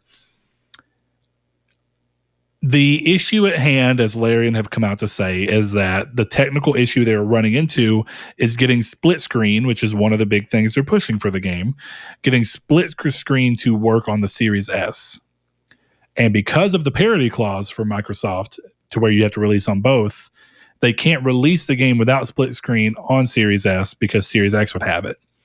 So that would tell me that unless Xbox has a clause to where they have to have parity with PlayStation versions, then the only way around this is to remove split screen from all Xbox versions of the game. And I don't know if that's it, right? You don't want them going, well, this is something we want. Let's kill this feature. So I guess the question here is, like, at what point can Series S actually act as a real stopping point for getting developers to want to even work toward developing a game for Xbox? And I look at this as someone who's actually thinking about things that Xbox have recently said, coming out in all the CMA investigations that are going on, and these responses they're giving. And if you're telling me that when compared directly to PlayStation and PlayStation only, that you are roughly 20% of the console market share. And on a worldwide scale, PlayStation is more or less 80. All right. If that is what you're telling me, right, and you're telling me that with that extreme disadvantage on the whole market scale, that it is a good idea to force developers who are choosing to develop for your significantly smaller share of the market to also figure out how to make a game work on the Series S that they may be having too much of a trouble to do to make it financially viable. I think the issue comes that can keep Xbox from getting games in general. There's a very big difference between this idea that people had up until Larian said something, that this was Sony money hatting and going to Larian and paying for them to only release on PlayStation, when the reality of the situation is that Larian have said multiple times, the only reason they can't announce the Xbox One in an official manner is because they cannot announce it until they can know for a fact they will be able to get the game running on Series S. So, Chris, I'm really curious to hear your thoughts on that. Is there a point where the position Microsoft finds themselves in, being the market, underdog, and having people still choose to develop for a significantly smaller portion of the market, do you think there's a real eventual reason for Microsoft to go, while we had great intentions with the Series S, it will mean that sometimes games have to skip Xbox as a whole if we keep our parity clause? So even though you bought into it thinking it would work for everything, there will be the occasional game that has to skip this. Do you think the parity clause should be more of a strong suggestion rather than a requirement? And why? I think it's hard because I feel like getting rid of the parity clause would be admitting they've been, I don't know if lying is the right word, but let's go with misleading people on the power of the S. So I don't know if they'd want to do that on a public relations standpoint, but I think this just goes to show that the S is holding games back, like multiple devs have suggested before. And it makes me wonder. Not across the board, just to throw that out there. There are developers who work with it well, and maybe their scope of game works well with the limitations of the S, but not every game. Yeah. So go ahead. No, I think I wouldn't be that surprised if there's a lot of games we see announced as the generation goes on, assuming Xbox doesn't get rid of this clause, that Sony doesn't even have to pay a dime for exclusivity on, because it just can't run on S, so they're not putting it on Xbox, right? Yeah, I mean that's forced exclusivity in a way, right? Mm-hmm. That is Microsoft essentially forcing Larian to say, since we can't release on Xbox without being both, we are, and Nintendo Switch is clearly not powerful enough to do it either. Right. Our only console option is PlayStation. And looking at it, I really think it's interesting to see how, and this goes back to what we were talking about, back when Saul was still with the show, and they announced the Series X and S, and then they announced the PlayStation 5, and they had the physical and digital, and how both systems went with a bifurcated approach, right? PlayStation did, as well as Xbox. The difference is that PlayStation decided to make people have argued it's not budget, but it is. Your budget option is one that still gets you in the door and is cheaper than the actual full product. And that's what the PS5 digital is. So the real question is, it would seem that Sony was smarter to say it's going to be very complicated to try and get developers to develop for two different spec sets. And it's going to create more issues. So instead of making a bifurcated one where the digital system is weaker, all we do is take a little bit of a hit, cut the disk drive, make it a little bit smaller form factor. We use less plastic. It's $100 cheaper, gets people in the door, gives people the option to forego physical entirely. And consumers get some form of being happy while developers stay happy. And then Microsoft thought, well, we can widen that gap and we can make an even cheaper entry point. But it comes to the fact that it is not the same spec set. Therefore, developers have to work around it, but support both. I understand both mindsets. The issue is that I feel like sooner or later, the moment that Nintendo eventually got to, unfortunately, with the new Nintendo 3DS, is that a game like Xenoblade Chronicles 3D is not going to run on the base 3DS, but it will run on the improved hardware of the new Nintendo 3DS. And I think at some point, Microsoft is going to have to cut the cord and say, our intentions are still there, and we still want as many games as we can possibly get. And we'll work with developers and support and do everything we can. But if Series S is genuinely keeping a game from hitting our fans' ability to play on their system of choice, we will kill the parity clause and go from there. You know what I mean? Yeah. I don't know. I don't have a ton more. I think it just seems pretty clear that the S is going to end up being this is coming day and date to both, but the Xbox Series S version is streaming. Like, that seems like the clear way this is going to have to go. That's an interesting solution. Like, as we push xCloud, the benefit is that you can also play full-fledged games on your Series S. Yeah, because you have to, look at what Yoshi P said about Final Fantasy today, which I don't think we have in the news, but there was Final Fantasy previews came out today. And he was saying that you would need a $2,000 PC to match the PS5 in order to play Final Fantasy day and date, right? So if that's what Final Fantasy is pushing, year 3 of the generation, what are we pushing on year 6? Right? Yeah. And does that mean that, like, look at it right now. If this clause stays here forever, does Witcher 4 end up being an exclusive strictly off the fact that it can't run on S, so they can't release it on Xbox? Right? Like, that's a serious question. Yeah, it's a good question, because while we don't know, right, we can say that we know that Final Fantasy 16 is being built in Unreal. What we don't know is whether Final Fantasy 16 could run on Series S, but I think you can listen to the remarks of Yoshi P and fairly reasonably surmise that if Final Fantasy 16 had not been a PlayStation exclusive because of money hatting, which we can at least be honest in that situation, that is what's happening, then the Series S is very unlikely to run it if they're saying PC specs are going to be quite demanding. And if you look at other games that are coming out, that's also true. Returnal's PC specs were quite demanding. And people are like, that's interesting. Forspoken's PC specs, quite demanding. And it doesn't mean that it takes a crazy thing to play it, but to play it at a comparable level, you have to have pretty high stuff. And people look and go, well, how can a $500 console be the equivalent of a $1,700, $1,500, $2,000 PC? And that goes to show exactly what I was talking about a second ago. It's that idea of a locked set of specifications that you can hyper optimize around. And Xbox does not have that.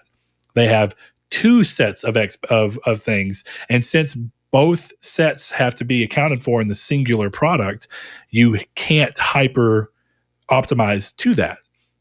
And so, yes, PC games allow you to scale. But what people fail to mention and think about when you think about scalability being built into certain games is that, I've said this before, PC games still have minimum and recommended specs. And if your system does not meet the minimum specs, you cannot expect the game to run. It doesn't mean it won't run at all. The other interesting side of PC is you can buy games that your PC can literally not play, and your PC will try. But you're probably not going to enjoy it. And so with all that in mind, you have to look and say, well, yeah, $500 console, but when the recommended specs on the PC side for Forspoken to try and meet a similar and slightly better in many places play experience, what you get on PlayStation 5 is somewhere in the ballpark of $1,500, it gets even harder to expect a $300 machine to do the same thing. Yeah. I don't have a whole lot more to say on that either. I just think it's going to have to leave eventually, and people are going to have to stop spurting out this idea that since PC games are scalable, every game has to be scalable. So yeah, I think it's not, unreasonable to look at the limited specs of the Series S and say it's unlikely that the game, even on its lowest PC setting, could run on that. Regardless of, because like that's the other answer is just have your games look like dog shit on the console, but at least get them running. Like our game's going to run at 540p, but 30 frames per second. Let's go, baby. Yeah. We'll see. I just imagine it like that scene in The Godfather. The guys at Larry are like, so you come to me on the announcement of the release date of my video game to ask me to make it run on your piece of shit console. That's how I imagine it all going. Stroking a PS5 and a Mind Flayer statue. Yeah, fair enough. All right. So we move on to the final piece of news, and with it, a lot of questions from listeners that I think kind of fit into that view. So we are using a recap from Games Radar, just to throw that out there, of the state of play, which I finally caught up on today and watched everything. I had piecemealed some of it, but I decided to watch it as a whole event so we can kind of talk a little bit more about it. Because one thing I can say, before we even start talking about what was in the state of play, the online social media community around gaming has kind of been talking about their disappointment in the state of play. And I think it's very important to make sure that we specify it is specifically online discourse. I think most of us can fairly say that in our normal day-to-day lives, we're not having people come up to us and be like, God, did you catch that state of play? It was shit. Or did you catch that state of play? It was all right, but it's been too long since we've had a real showcase and this wasn't enough. That's not really happening. So that's happening in this online bubble with people who are very enthusiasts towards games. And this means a lot more than it does to a lot of the average consumers that play games. So with that in mind, let's kind of do a quick little recap. The beginning of it, something that Chris can't say a whole lot on other than whether or not it moves the needle to make him want a PSVR 2 or view that entry price that he views as too high to be a little more reasonable. We have the Foglands, which is a brand new game coming in 2023, and it looks from everything in the trailer like it is aiming to be a roguelite. That's what I got from that, this idea of this guy shuffling cards and saying, let's try it again, and then going through. Visually, looks quite interesting. Gunplay heavy, as you would expect. Green Hell VR, which is an existing title, coming also in 2023. Looks a lot more weird. For a second, I thought it was The Forest in VR, and then I was like, oh, never mind, it's not. We have Synapse, which is a new title from In Dreams, coming 2023, and I swear that game looked like it was trying to ape Hideo Kojima's Death Stranding style presentation at the beginning. Very weird, but not bad. Another shooting style game, Before Your Eyes, which is a cool thing. It was already announced, but we got to see a little bit more of it. For anyone that doesn't know, I'm pretty bullish on this game because I think it's an interesting concept. It was a PC title where you would hook up your webcam and it would scan your face to tell when you were blinking. And every time you blink in the game, time moves forward. And so you start to kind of want to hold your eyes open to linger in a moment longer and see what's happening, because the moment you shut them, you move forward a certain amount of time. And it's kind of framed in this thing of an afterlife situation. So I think it's supposed to be synonymous with this idea of your life flashing before your eyes before you pass. And I think it looks really unique. It's cheap enough. It's like $14.99. I think it's on sale right now if you pre-order for $13.49. Not a huge discount, but a little PS Plus discount. I think this is a cool use of the tech that's there, because the reason it never came to console before is because the main mechanic just couldn't work realistically. But now that the VR has got eye tracking, it can tell if your eye blinks. Super cool use. I pre-ordered it. Very excited for it. Lastly, Journey to Foundation, which is a new title based around some author's books, if I'm not mistaken, coming fall 2023. And with that, I want to break and look at a question that I think is very specifically aimed at this. But before we do that, Chris, did you even bother, because of what this is, with you not having a VR2 or being supremely interested, did you even really bother paying attention to those, or did you kind of just skip past it? I skipped past it. I mean, I saw some things like the mechanics for Before Your Eyes look really cool. Foglands seemed neat. I agree with you. It does seem a little bit like a roguelike. But yeah, I'm not going to end up playing these. And if I do, it'll be 5 years later, I think. So we'll see. But no interest. Well, the upside for you is that if you ever do cross that barrier of entry, you will at least have a fairly hefty selection of VR titles to play day one. Well, that does help sell it. Yeah. This is the closest I can get to trying to pay you back for all the games that you buy on the non-VR side of things. I'll be the guy who, because I had enough reward points after paying off the headset with my reward points that I had like $90 in rewards points. So I just spent $70. I got a $50 PSN card and a $20 PSN card, and just was like, buy that, buy that, buy this. Went about my time, I like that. I respect it. Yeah, there's a couple of games I still need to play, like Pavlov and stuff, that goes into the heart of this question, which is from Aztec King, one of our patrons. He says, will Sony make a shooting peripheral for VR2, or at least allow for compatibility with a third-party product? What would you guys like to see? Any kind of design you would want? So, Chris, I don't know if you really have much from your previous examples of playing VR titles to really have any feedback into this. But I'll tell you, part of the reason I think this is a fitting question for looking at state of play is almost every one of those games was first-person gun-oriented, which is a very common and very popular type of genreification for VR. It makes sense to pull into. Now, some of these games are a little more pistol focused, so I think that's easier to pull off with the Sense controllers. But when we start getting into games like Pavlov, which is there at launch, and games like Firewall Ultra, which are coming, and we are kind of talking with those people and have gotten sent little updates on it, or I have been, because I love Firewall. 0 Hours, one of my favorite games on PSVR, and some of the most I played. And I was a huge fan of the aim controller. So I have been left and right asking, will Sony eventually come up with something that is an equivalent to the aim controller? And that's because once you move away from a handgun into a rifle, having a natural rigid body that you can put into your shoulder and acts as a pivot point like you do with a real firearm is really important. A lot of these games showed the crossover wrist support where you can do that, and that does work. When I played Resident Evil 7 VR and was primarily using the handgun, that felt great. But the moment you go into like the shotgun or something like that, and I intend to play Resident Evil 8 to see how this all comes together, and Pavlov as well. But I have a feeling there's going to be a strong disconnect. So you either look and say, well, Sony with PS Move put out the Move controller. It was the sharpshooter is what it was called, and you put your Move wand in the end of it and your little analog stick nub thing in, and you kind of use it that way. And that's how I played Killzone 3, and it was okay. Move. And then the same thing with the aim controller from the Move, or for the PSVR, where you had bad tracking because it's based off of the same PS Move technology, which had plenty of issues with tracking.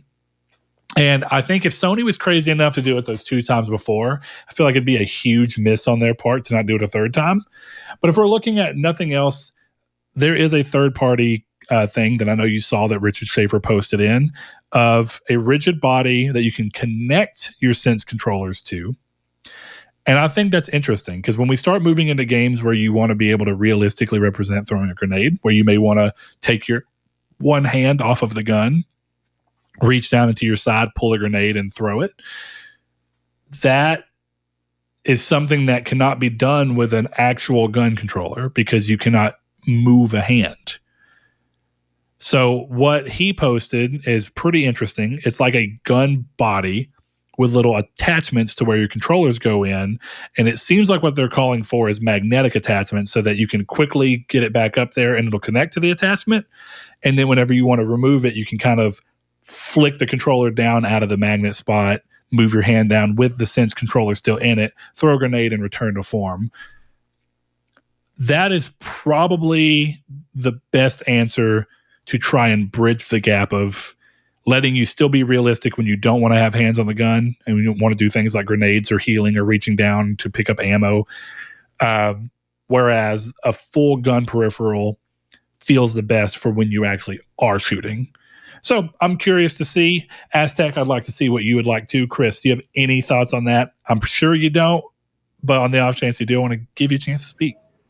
My only thought is that a gun peripheral would seem like a necessity. Yeah. Do you think that you like the idea of it being something where it's just a gun that you can't freely move? Because I liken the gun to like the steering wheel for Gran Turismo, right? When I'm playing Gran Turismo 7, having the steering wheel is what makes it so immersive. Anybody who's playing Gran Turismo 7 in VR and they're just playing with a controller and they're like, wow, this is crazy. You don't even know. When your hands are on an actual wheel and your feet are touching pedals, my buddy came over and he played, and he was explaining how he got all the feelings you would get from a real car in that game because of how well the headset sells that and how well having your hands on a wheel and your feet on pedals and being in a racing chair feels like. Because like when you're in a car and you're going kind of fast and you go on a hill that quickly drops and you can kind of feel your stomach go whoop. Yeah. I've had that feeling playing Gran Turismo 7, and he had it a few times. Like if you hit a hill going too fast and you're not controlling, or if you hit a certain corner that has kind of an embankment that does that, you'll feel your stomach lift. And it's an incredible feeling that I can't even imagine you getting in a controller. So the same thing you want that same level of immersion with a gun game, but in a gun game, you would still want to be able to use your hands for other things. So a gun controller removes a layer of immersion when you're not shooting, but it adds so much immersion when you are shooting. So do you think you'd rather have that, or kind of an answer where it's like a hook your controllers in, quickly hook it out? Like, if you were playing VR, which one would you feel like would feel more natural for you? I mean, probably the gun, like a full thing. Mm-hmm. I guess it just depends on the game, but I don't know. When I play Time Crisis or whatever, I don't really mind hitting the button on the side of the gun to shoot a grenade. So Yeah. I'm kind of fine with that in VR. I think the main thing is shooting a gun. I'd rather that feel good and then have a little bit immersion breaking when I'm trying to throw a grenade, you know? I think the other element for me that would be really important is that a third-party peripheral allows you to still have all of the resistive triggers and adaptive, all that stuff, the adaptive triggers that the VR2 Sense controllers have. But if Sony made an official, imagine how cool it would be as if they put that same actuator thing in the actual trigger of the gun, so that as you're shooting, you can feel the trigger resistance and like vibration that comes from that actuator. Yeah. That would be sick. That would be very cool. I agree with that. That would be my thing, is if them making a gun controller means that they wouldn't carry over a lot of the cool DualSense functionality, then I don't need it. But that's okay. Moving on. So once we get out of all the VR space, we go into them talking about the new PS Plus games for March. And those are Battlefield 2042, Minecraft Dungeons, and Code Vein. That is all PS Plus subscribers. That's our monthly drop. And then from there, people who have the extra or premium tiers get access to Rainbow Six Extraction, Uncharted, Chia, which is a day and date release that got a new trailer as well for it. I like to call that game Moana meets Wind Waker meets Breath of the Wild. Like that's the triangle of inspiration for that game. I think it looks quite good. That will be a day and date release. Then we have Ghostwire Tokyo and Immortals. And I think it's Immortals Phoenix, whatever. I hate that game. Phoenix Rising. So much. I thought it was that Netflix game. That's Immortality. Got it. Well, then I'll go fuck myself. Wasn't it Gods and Monsters before or something like that? And then Monster Energy infinitely said cooler no. name. Yeah. Yeah. Infinitely cooler name, but that's okay. Interestingly, I guess I can announce, since it's the last day of February as of recording, Chia has won the monthly game vote for our Platinum Challenge with 8 votes. That's cool. Yeah, it's all right. I wasn't going to play it. I guess I will now. Yeah. What was the game that was coming up close on the back of it? Was it Ghostwire? Yes, Ghostwire. So we ended with 3 votes for Resident Evil, 8 for Chia, 4 for Ghostwire Tokyo, and 2 for Minecraft Dungeons. Minecraft Dungeons is an excellent game. Yeah, that's a cool addition. Right? I do have that platinum. Yeah. It's not really a hard platinum. It is fun. It is no Diablo 3, thankfully. No. I hope Diablo 4 is no Diablo 3. I hope Diablo 3 and Diablo 4 are no Diablo 2s. With that trophy, holy Christ. I don't even want to know what the trophy list for that remaster was, or remake. Diablo 2 has a trophy. So on PSN profiles, it's a 10 out of 10. It's a 80 something playthroughs, and it's a 999 plus hour platinum. So you need to. Diablo 3 is not that. No, you need to get to max level. And I was reading that the last level takes as much XP as level 1 through 99. Well, that's a little RuneScape joke for you. So the RuneScape joke is 92 equals 99. Yeah. And the reason being, I think I may have told you this before, but the amount of experience that it takes to get from level 1 to 92 in any skill is the same amount of experience as you need to get from level 92 to level 97 to level 99 in any skill. That's insane. It's quite rough. Yeah. So, yeah, that is crazy. I think the hardest thing about Diablo 3 was just, what was it, 300, 400 bounties, something like that. It was some crazy amount of bounties, and it's just, they were super repetitive. And it's like, okay. Oh man, I just saw that my Kit Kat Tabbers, the podcast cat for longtime listeners. They'll remember her. She's in the studio. I didn't even realize that she was sleeping like a big girl. Welcome back, podcast anyway, cat. Yeah, so getting PS Plus here kind of checks out, and I understand why they did it. I mean, this is state of play. It's not meant to be some big thing. It's just, hey, here's to check in on what PlayStation's doing. It did its job. After that, we got the primary PS5 announcements and updates. So, of course, like I said, we got an update on Chia getting a release date, and it's next month. We have Humanity, which is also supporting of PSVR 2, and I don't know what the hell to call Humanity. It looks fun, but I don't know how to describe it. You play as a ghostly dog leading humans through puzzles. And you can play that in VR. It sounds like a game. It does sound like a game. It looks kind of good. But if I were to explain to someone like what type of game it is, that's the closest I could get to you. It is from the developers of Tetris Effect and Rez, if I remember correct, which is funny because my wife she saw that Tetris Effect was available as a PSVR 2 game, and she was like, how do you play that in VR? And I don't know the answer because it's just Tetris. Like, if I were to think Tetris VR, I would think that you'd move Tetris and you'd add a third layer. So like as shapes were coming down, you'd have to like get behind it and see if there was a cube, and like behind the other ones was somewhere you could slot it in. But that is not what Tetris Effect is from what I can tell. So it's just supporting that. We got Baldur's Gate 3 getting a release date, like we said, August 31st. And as some people mentioned when we were talking about how Little Devil Inside has been oddly quiet, some people brought up how we had not heard anything from Goodbye Volcano High. And guess what? It's come out of its little shell. It's cracked out. It's grown up little dinosaur now. And I have no clue how to describe what that game is. Because at first I was like, are they trying to show that it's a rhythm game? And then they keep going and it looks like it's like a Persona or maybe like a Doki Doki Literature Club style game. So I'm pretty sure it's like a mashup. I think it's a lot of different styles of game coming together. I think it's like a high school sim where you go through and you build up relationships with certain people. There is a story at play. You make decisions about where you want to go. In certain parts, because the characters are in a band, you do some rhythm gaming ideas. I don't think it looks terrible. And I originally thought it looked really awful.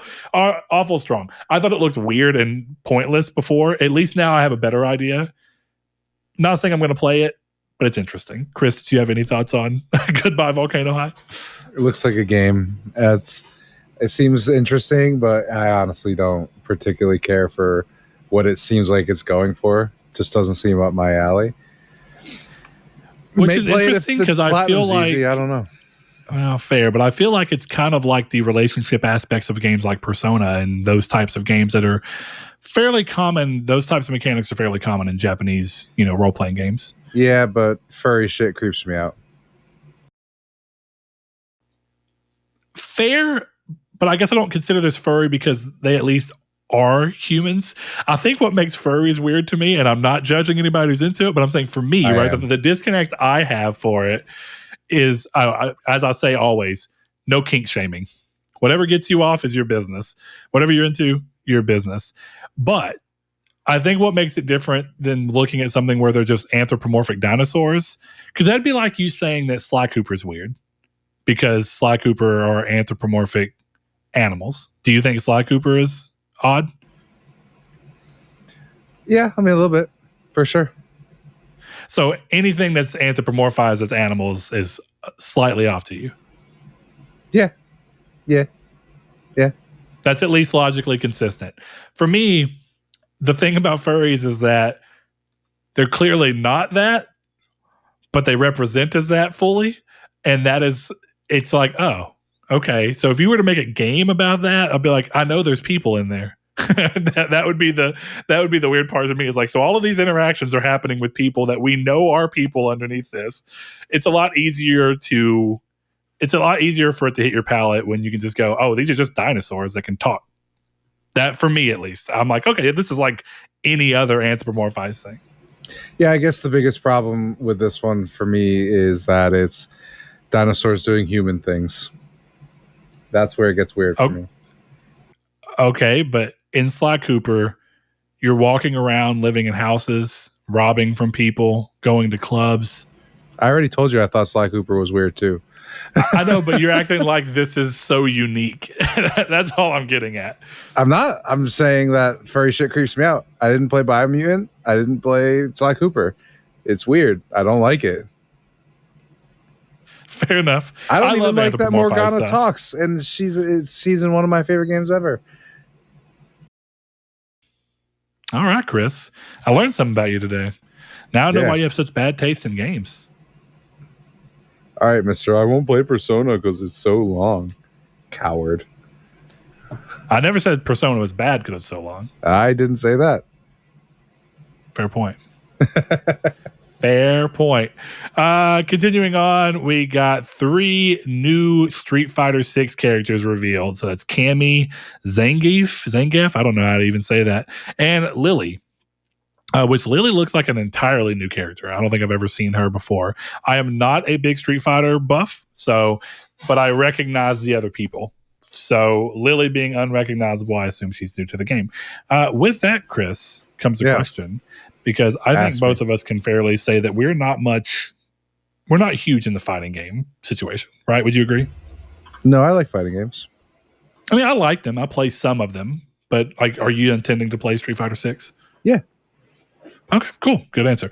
Or good to know on my part. So Rude Days 93 says, which fighting game do you like more between Tekken, Street Fighter, and Mortal Kombat? And he spelled Mortal Kombat with a C, but I'm going to give him the benefit of the doubt that this was autocorrect. If There's not, no benefit of the doubt. Whew. He says, and why is Soul Calibur series better than all 3 of them? Have at thee, Chris. Swing at the podium. The answer is Mortal Kombat, and Dragon Ball FighterZ is better than all 4 of them, which is the Dragon game Ball that FighterZ I play. it's pretty good. I think Mortal Kombat, because so fighting games for me are weird. I tend to play fighter games where I'm interacting with mechanics as long as the story persists. And I think Mortal Kombat's typically, definitely since like Mortal Kombat 9, has done a really good job of weaving a narrative into its fights that it sets up and setting them up that way, and then having a payoff, and then I can quit. And that's why I really liked Injustice and then Injustice 2. So I would say that I am quite fond of NetherRealm's fighting games. I used to like Tekken when I was younger, and there is a very complicated story within Tekken, but it's just, I'm way too out of it to really want to keep up with it at this point. So I kind of just don't think about it, which is why when people bring up that they don't want to have to try and get into Kingdom Hearts now because there's like 8 games, I'm like, it's exactly where I'm at with Tekken. I knew what was happening in Tekken through like Tekken 3 or maybe Tag Team Tournament, and then I was like, I don't know what the fuck's happening here. So it's just is what it is. But that's okay. So yeah, Soul Calibur though, I adored both Dead or Alive and Soul Calibur on the Dreamcast. They were such crazy advanced games for their time, and I remember thinking that this felt like the most realistic a game had ever looked in my life at the time. Like Dead or Alive on Dreamcast still looks solid. It's still a great looking game, and they got jiggle physics. Yeah, they do. Bouncing thing. So, but I do like Soul Calibur. I think from a pure, it's hard to say. I think Mortal Kombat's probably also among my favorite for pure fighting mechanics and how they interact with each other. But I do quite like Soul Calibur, and they have a lot of interesting characters. If I could say, I think the thing I like about fighting games across the board the most is that they have a really good time once you're separate from the story, just bringing in characters from random shit and being like, it's Mortal Kombat, but you can play as Freddy Krueger. Okay, let's fucking go. You know? It's like, that's totally fine. That's cool. It's Mortal Kombat, but you can play as the Predator. Ooh. All right, cool. Sick. I think they should have added Chris Hansen in the same thing. Chris Hansen versus Predator.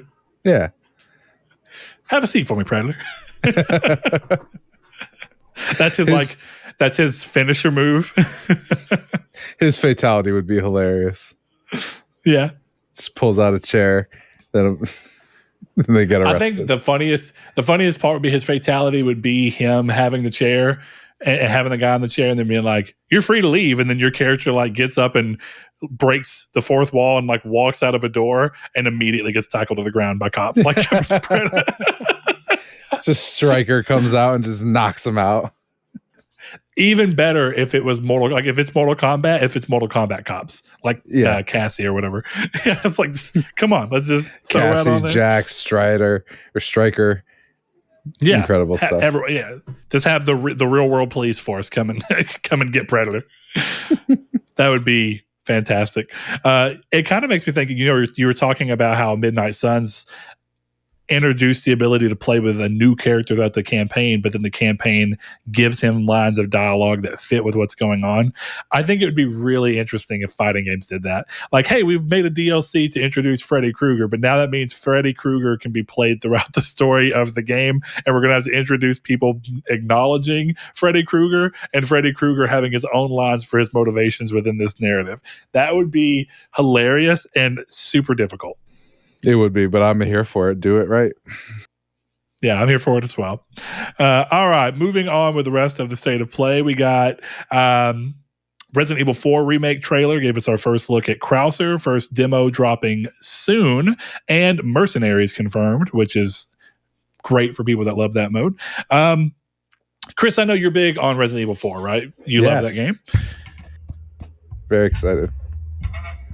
Are you feeling good about the remake? I am. I'm on media blackout for it, though. I won't watch anything else about it. So did you watch this, or did you, as soon as it came out, were you like, no? Yeah, turn it off. Man, it's interesting because I really wanted to hear your thoughts as someone who's a big fan. I have always known that Resident Evil 4 is such a big departure from 1, 2, and 3. Mm-hmm. And I was kind of hoping that part of what they were trying to do with Resident Evil 2 Remake, 3 Remake, and then a 4 Remake would be try to find a way to make them come closer. Because something about the trappings of 4, it's just got this weird gameplay shift that's going on that you can see in real time and these different things where I feel like I'm watching the series yet again jump the shark. And I don't even know how to describe it. It doesn't even mean that I don't want to play it. It's just, it feels so different than Resident Evil 2 Remake and 3 Remake. And I don't know. It's odd. I don't know if it's because as series go on, you've got to start using different ideas. Like, it's easy to be grounded when the majority of what you're doing is in a police station. And then you get a little weird by having an underground science station. Like, that's not that crazy. But then you start going even further. And it's like, gameplay wise, it's like riding in a mine cart and shooting at explosive barrels is not what I don't even remember that from Resident Evil 4. Is that even in the actual game? I've not played it in years at this point. I believe, but I've played it multiple times. I beat it on PS2 originally, and then I went back and beat it at a friend's house on GameCube. So I beat it at least 2 times. Either way, it was just weird to see. I don't know. I'm like, part of me is excited just because of how good Dead Space Remake was. And I'm going to get it, or, I'll play it. But I just had a weird feeling in my gut as I was watching it, like, it would be really crazy if the exact same thing happens again, where people are like, Resident Evil 4 completely changed the series and I hate it for it. And it were doing so well. But they're probably not going to have that problem because Resident Evil, as I've landed in my head, Resident Evil has landed on what Assassin's Creed should have done 5 years ago. Yeah. Spread your games out a little further and then use the different styles that people like about your games to their advantage. You can make Resident Evil 7. Then you can make Resident Evil 2 and 3 Remake. And then you can make Resident Evil 8. And for people that like the new first-person viewpoint that Resident Evil 7 and 8 introduce, great. And then 2 and 3 go back to this behind the shoulder that Resident Evil 4, 5, and 6 kind of brought into play. And you get to have that. And then now Resident Evil 4 is coming back to that. So it's like, you would imagine that Resident Evil 9, by the time that we get there, is going to introduce in a sense where it can once again be first person. And it just kind of feels like that series is taking rest where needed and introducing and putting out games that speak to the specific fan bases. And a lot of games that are big series don't do that, right? Like, I have a feeling, and it probably wouldn't work as well because God of War is like 4 to 5 years between releases at this point. But I don't think like a God of War in the same style as the originals would do very well right now. No, like if they just came not. out with it shortly after it. In comparison to what I think people do want from Assassin's Creed, where that series took a huge left turn and then just left everyone in the dust and being like, well, if you like the old Assassin's Creed, none of that shit is in Odyssey, or none of it's in Origins. So deal with it. And then here's Odyssey and here's Valhalla. But think about it this way, right? Origins comes out. It's a huge change up for the series. People like it, but they're a little worried that the series is going to go too far away from what they liked. The next game that you come out with, guess what? It's more of a return to the old thing. We have some new ideas in here, but it's more like the Assassin's Creed you like. Then you put out Odyssey. And because Origins and Odyssey are like 60-hour games, but say Unity and whatever this middle game that you put out between them is like a 20-hour original Assassin's Creed game, you help with people feeling fatigued. You help with people who feel like they want their itch of wanting the original Assassin's Creed scratched. You get lucky and you have people who are fans of both and buy both. And then you get people who don't really like the new style, but they'll keep buying the middle style. That's how I feel like Ubisoft should have approached this. And Capcom is super smart for doing this. Can I say something funny? You're talking about spacing out the games. Since 2019, there has been at least one game every year. For Resident Evil? Yep. Yeah, I know. Oh, okay. Yeah, it didn't sounded like you were saying they were spacing the games out, and they're just not doing that. The games are just so good that... Well, yeah, but they're spacing styles, right? Like Resident Evil 2 and 3 are... 3 specifically is a fairly short game. Resident Evil 2 is a longer game. So they kind of view that as this one project, even though they released it as 2 games. Smart enough. But there's quite a big gap between Resident Evil 7 and Resident Evil 2 Remake. And then there's quite a big gap between Resident Evil 7 and Resident Evil 8. So if you didn't like the over-the-shoulder stuff and you really liked the first person, you got ostensibly a 5-year wait between 7 and 8. And that means that you weren't burned out of that style. So let's say that you liked Resident Evil 2 and 3 Remake, right? By the time that we're hitting into this one, it's been at least 3 years since you've played a behind-the-shoulder one, at least at launch. You know what I mean? That's fair. I'll give you that. Whereas it feels like you're playing Origins and then 2 years later you're playing Odyssey, which is a massive fucking game. And then 2 years later you're playing Valhalla. And it's like, holy crap, can I get a break? The other side of this is that no matter what you do, Resident Evil games are known for replayability, not for long length up at the front.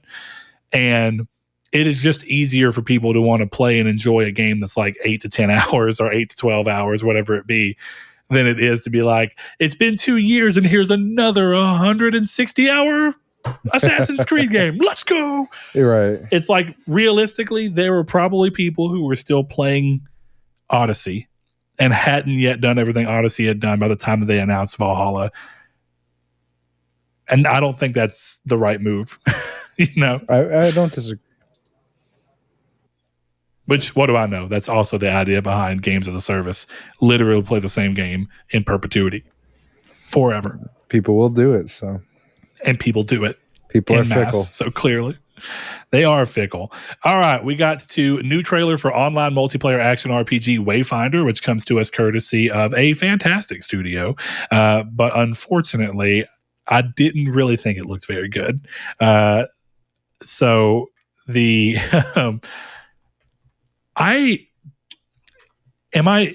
they call it an online RPG, right? Or at least that's even what this article says.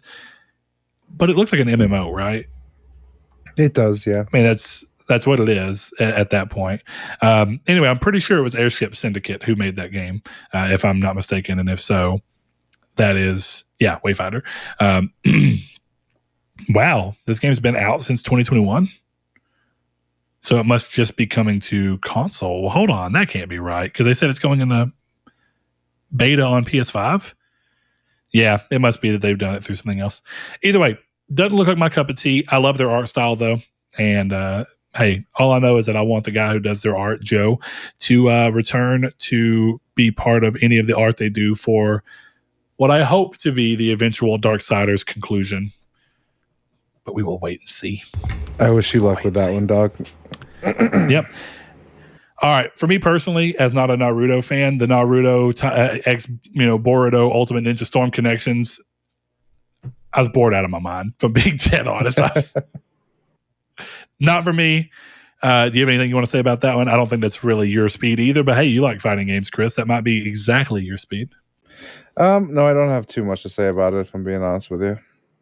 All right. That brings us to the big deal. And it was clearly the biggest thing that Sony thought was here as well because of the fact that they made a big deal of it. We got our first chance at actually seeing in-depth gameplay, long stint of Suicide Squad, Kill the Justice League.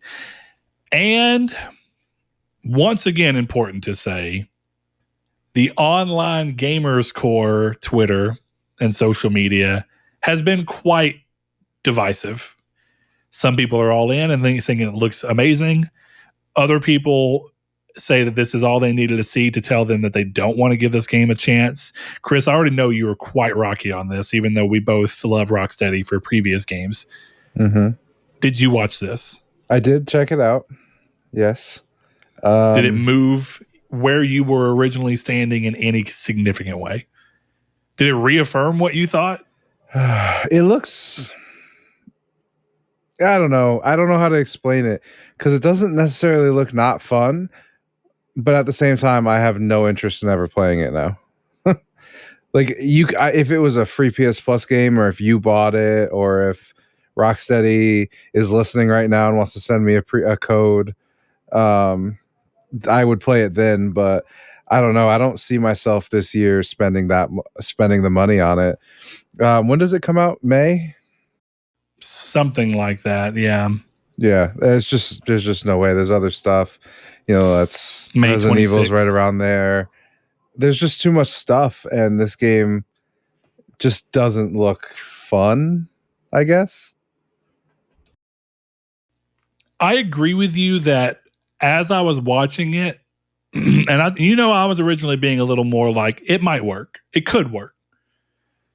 And I still think I'm landing on the fact that from a much more pessimistic place than I was with Forspoken and other titles that I've recently taken chances on, I think I'm going to try and buy this and play it anyway. Yeah.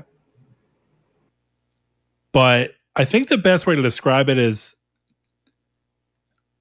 it doesn't mean it can't be good. And I think the biggest issue I had with watching this and seeing it unfold is that they started it by saying this is our return to the Arkhamverse. And I see zero Arkhamverse DNA in this game. Me too. And I think that's my biggest problem. I think if you would have just had Rocksteady come out and say, Arkham was the Arkham series and we loved it and we're done with that, but because it comes with a certain level of expectation and ideology behind it, this is us looking at another DC property, and this is completely disconnected, and you should not expect it to play into or factor into anything to do with Arkham. And I think you would have set people like me, who are huge Rocksteady fans, specifically from their Batman work, in a position to be more open-minded coming in, and then maybe see it for something that's fun. But there is a little bit more than that. I think the flip side is a lot of it's just introducing stuff that I was always glad to not have to worry about in Rocksteady's games. Like the little developer thing that they did afterwards, where it's like the devs talking about, there was a spot where they had this girl come in and she was saying, like, this game's got a little bit of everything. She's like, if you like RPG mechanics, they're there. If you like shoot 'em ups, it's there. And if you like this, it's there. And I think what I kind of really loved about the Arkham games is that they seemed so focused. Like, yeah, they had a breadth of mechanics for you to use, but they all kind of work towards one idea, and they have such a strong sense of atmosphere, not only in the actual visible representation, but in how all the gameplay elements combine. And I don't think of Rocksteady and think about gunplay. I don't think about Rocksteady and think about bullet sponges. I don't think about them and think about having 4 players come in and try and attack one big boss. I think about interesting one-on-one boss fights with specific enemies. And I think the real thing I had coming into this, I don't know if you ever played DC Universe Online in any meaningful way. Not really, no. But if you play the villain storyline, you know, they kept talking about we want to show people the Arkham universe and all this from the perspective of the villains. I feel like this game has a lack of atmosphere, which I know is weird because like Gotham and Metropolis in DC do have different looks and feels. They just do. Because of the way that they represent how each city views their primary hero, right? Like Batman's a vigilante and people are unsure whether to trust him or not, but he's ultimately needed. And then you have Superman, who's revered and everyone loves him. And Metropolis is built around this idea of Superman. Hey, Tabbers. Anyway, so I was looking at this and saying, like, I've played this game. I was a villain in DC Universe Online. Brainiac comes and gives everybody powers, and you get to fight the superheroes. And not much about this looked that different. If anything, the more interesting thing about DC Universe Online is that it wasn't gun focused because you had powers. The whole point was that Brainiac gave you powers too, and you could choose to be good or bad. So you could still shoot blast out of your hands or run up walls or fly in the air. And I don't understand this weird obsession with being in a superhero world and having no powers. Yeah. Everybody that you're playing as is just using a gun. Like, oh, Captain Boomerang, you know, everyone knows him for his gun usage. Well, you know what I mean? Yeah, that was the weirdest part of the trailer for me, where it's like you're showing me all this stuff that looks fun, but isn't true to the characters. Even like, and I'm not a gigantic DC comic guy, but just the fact that they had to be like, yeah, Captain Boomerang has this weird wrist thing that channels the Speed Force so he can go super fast. It's like, what the fuck are you talking about? You know? Well, that's the thing for me is it feels like they're having to create reasons, which is fine. I mean, you can do that. But at the same time, it's kind of just like, well, couldn't you have also done that anyway? Like, couldn't you have found a way to just have me be someone that had powers? Like, I just feel like they chose such interesting people. And I don't know how I feel about it. That's part of the weird thing is it's a Suicide Squad game. Yes, there's a set numbers of the Suicide Squad, but you have creative license. If you wanted to put a speedster in there, why don't you just put the Reverse Flash in the Suicide Squad? Like, there's all these... Yeah, that was my thing, right? And I think it's because it doesn't fit into the gunplay style thing. They wanted the characters to use guns, but they wanted them to try and feel unique past that. But that doesn't really... That's not the same, right? Like that, I don't want my DC game to feel like Destiny, where the only real difference comes from class and hell, I'd even argue that realistically, Destiny looks to have more magic and superpower looking crap than this game does. Yeah, and that's fine, but this isn't the game I was going for, and I don't even think it's going to be a bad game. My thought process is I will buy the game and give it the benefit of the doubt, just like I have a few games, and hope that it can prove itself to me. But I'm not going to lie. It's a little weird that I'm running around as fucking King Shark and I'm shooting people instead of like punching. He should be the Hulk of this universe, should he not? He's massive, ripping with muscles. I should be running around eating people's heads off, smacking them out of the way. And instead I'm flying around shooting people with a gun. I don't understand it. It seems like a game that wants to use DC Universe property and have all these characters that you'd expect, but then try and exist within, well, we want a constrained gameplay idea. And that works. You can do a constrained gameplay idea when you only have to play as one character in a meaningful capacity. Mm-hmm. You ever notice that anytime you played as someone else in the Batman games, it was very limited so that they didn't have to worry about fleshing these power sets out or these move sets out. And you can be like, okay, well, the rest of the Batman people are still just beat 'em up people. It's like Robin and Batman, that they don't use powers. So it's cool. Most of Batman's rogue gallery doesn't have powers in terms of the hero side, and you're never playing as the villain in those games. So you don't have to worry about trying to be Mr. Freeze or Poison Ivy. You got to go against them, but that's great. It means your gameplay constraint works. I don't think putting the same gameplay constraints on Harley Quinn, Deadshot, Captain Boomerang, and a fucking shark makes sense. Well, yeah. So it's funny because I would hope to be pleasantly surprised, but why wouldn't they just do this like I'm sorry, look more at Destiny, be like, okay, King Shark is a Titan, Deadshot is a warlock. Captain Boomerang is a different. You know what I mean? Like, why wasn't it like even there? And I'm sure there's going to be things like King Shark can take more damage, but why isn't King Shark getting upgrades to his, I don't know, knuckles? If we're doing this, why does King Shark have a fucking gun? Why does Captain Boomerang not have a boomerang? It's the same as a gun. It comes back. And an infinitely more interesting weapon. 100%. I'm being 100%. I would rather use a boomerang with him. And instead, they're getting into this. Well, there's different gun manufacturers, and I'm like, I don't care. Yeah, no one's ever been like, dude, you know what I love about DC? All the different gun manufacturers that they have right. in the game, in the world of DC. But okay, this is a really important statement. And I know there are people that really enjoyed this game, so it is what it is. I'm not saying that. Outside looking in, someone who's never played either of them, I think on the surface, outside looking in, Crystal Dynamics took more care to create different and unique play styles for their characters in Avengers than Rocksteady did in this game. Rocksteady just went, we're going to mostly copy and paste the same thing for 4 different people. And at least Avengers are like, you're playing as Hulk. You're going to punch people and you're going to throw around. And if you're playing as, you know, somebody who can fly, you're going to fly around. Like if you're playing as Iron Man, you can fly and you can shoot blasters out of your hands. And if you're playing as Captain America, it's going to be more melee focused and you're going to use the shield and you're going to block and throw. And if you're playing as Hawkeye, you're going to be more range focused and you're going to shoot arrows and stuff. They leaned into what makes those characters unique and interesting, but they also had the benefit of being able to do it from the hero's side. Like you said, though, there is a way to make a Suicide Squad kill the Justice League with characters that do have powers and work in interesting ways. Deadshot, probably fine. He could be your gun guy, right? Mm-hmm. Perfectly fine.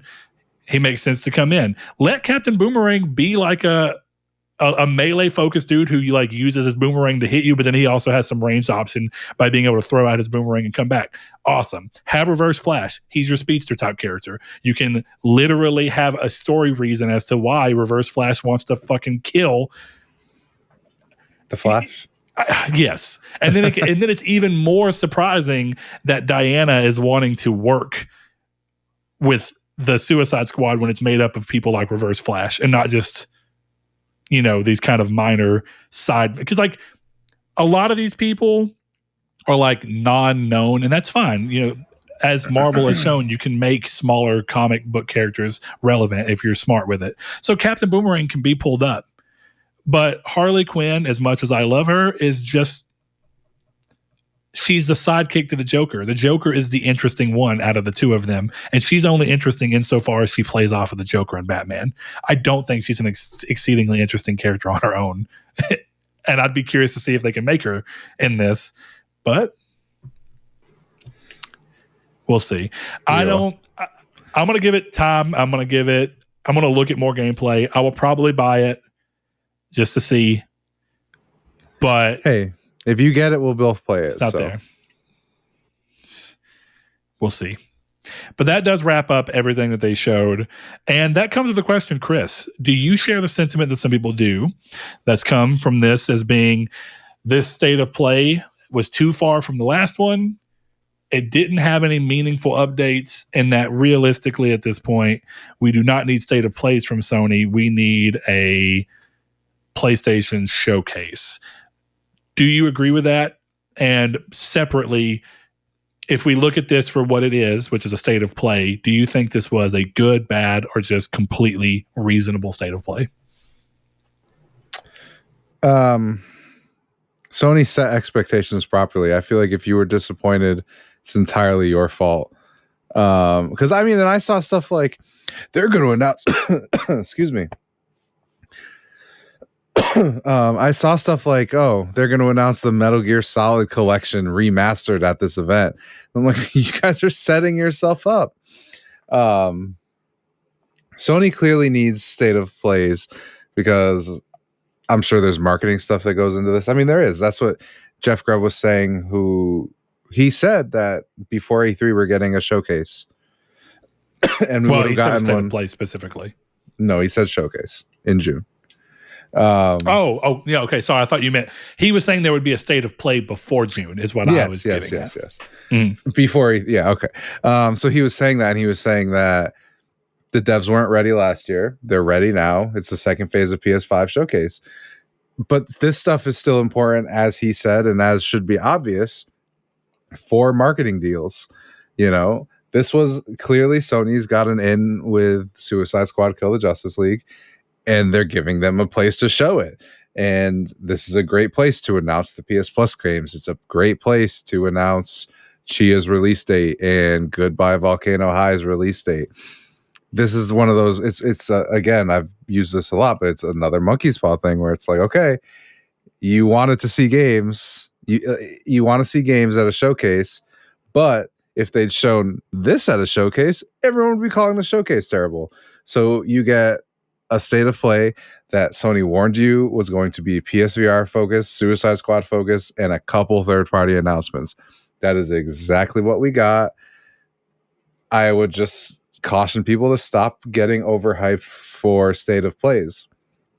Some state of plays last year were better than others. Some of them were almost showcase level. I feel like I remember one that was, we on the show were like, wow, that was incredible. But that's not what they're for. That's not what they're for. It's PlayStation showcases when you're getting to get the big blowouts. If we're getting a Metal Gear remake, it's going to be shown at a PlayStation showcase. They're not going to announce a random state of play for a random Thursday and then show off one of what will be one of their biggest games ever. You know, like that's just not how this stuff works. We just got to be a little more. I think Sony has done a really good job of saying the state of plays will be something that they set expectations, and then the showcases that they have done so far they come with no expectations because they want everything to be a surprise because a lot of it will be new. The thing about state of play is a lot of it is giving us information on games we already knew about. That's the whole purpose of them. I think it is a little crazy that some people start expecting things and being like, well, we're going to get this big announcement here. That doesn't make sense. State of play has never been that, ever. No. It doesn't. This is to give you updates on things we mostly already know about. Like, yeah, PSVR 2, we got a few new announcements, and that's cool. But that's a pretty niche little area that they're just serving because they just put out a headset. It checks out. Makes sense. They did the same thing with the original PSVR. They'd have state of plays that were focused towards specifically that. One thing I saw that was interesting here is that there are some people, and this is a damned if you do, damned if you don't, right? This is what you say, that monkey's paw thing where people were talking about how after this state of play, they don't really, because before, I don't know if you saw, people were like, PlayStation just keeps putting blog posts out about everything and they won't have a state of play or a showcase or anything. They're just going to blog post everything. And then I saw a big shift where after this, people were like, well, after that state of play, I'm not too fussed about the blog post. Maybe that's better than this. And I think that's a little bit ridiculous. You know, this is way more eyes that are going to be on this and you're going to get on a blog post just by nature of what it is. And then, like you said, this gives you that exertion of marketing deals that you've made with people. You get more eyes on it. You get to do things like talk about PS Plus for a more casual audience that will tune in, but won't necessarily go to PlayStation blog every day. You know what I mean? It's a perfect set of that. And then the showcases come in. Now, if we separate state of play, I think this was a perfectly reasonable showcase that was previously told. They did not set unreasonable expectations. I would almost argue that literally every state of play has been completely fine because they've always set the expectation. They have never once been like, "I'll get ready for a surprise that you would never in a million years see." That's just not what they're doing. Here's Chia. Yeah. So separate though, I do feel like we need a showcase. I do agree with that sentiment, right? Oh yeah. At this point, it's been far too long since a showcase, and it's reasonable that people who bought into PS5 definitely recently, as a lot of people were suddenly able to get them, are wanting to see what the next big batch of things that they can expect for their PS5 are. But go ahead, Chris. No, I just think maybe the only misstep Sony's made with this is that one of the times they blew everyone away. That's probably their biggest mistake. Even though they already, on that one time they blew us away, they still told everybody what was going to be there. Right. Almost they just surprised us once, you know, and that'll happen. It's like, even though I knew everything was there, it still was just very good. Right. Well, wasn't there that one where they were like, oh, it's going to be a tiny showcase, a couple announcements, and then it was like Resident Evil 4 and I remember one other big game that were all announced at a state of play. So Yeah, and I think, like you said, I think it became obvious that that particular state of play was probably around the time where they originally were hoping to do a showcase, and enough of their first party studios were like, no, we're not there. And Sony was like, all the games that we were going to do are just going to get state of plays. They're going to get thrown into a state of play. A couple of our third party deals, because that's what Resident Evil 4 is. That's what Silent Hill 2 is, you know? It's like we've just made deals with people. So, yeah, I'm excited to finally see a showcase, and I think ideally we would get to a point where every year we're getting an idea of this is what you can expect this year in PlayStation or the next year and a half in PlayStation. But I don't know. I still am at that point where is it that COVID messed that up, or is it that games development's links continue to get so bloated and so long that they can't really support a yearly schedule anymore at their current studio level? Because what's going to have to happen is they're going to have to buy more teams, more studios, and get more first party things in order to be like, we have enough to show to justify a showcase every year. Because even though the games take 5 years to make, 3 to 5 years, whatever it be, we can rotate our studios enough to hit that cadence and every year have something new and cool to show. That's a big gamble. Microsoft took that gamble, and there are games that we've known about for 2 years with no meaningful updates. Yeah. Monkey paw. It's the story of everything.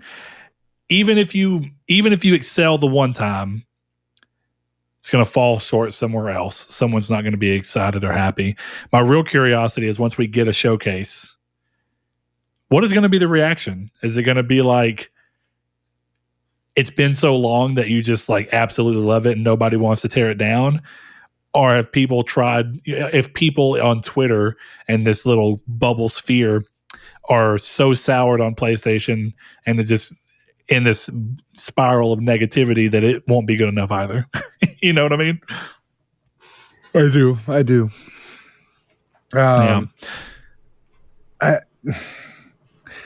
It doesn't matter. They're going to show a bunch of first party stuff and it'll be perfect. Yeah, well, I think that's it. I think it was a perfectly fine state of play. You seem like you do as well. The biggest takeaway I can have for it is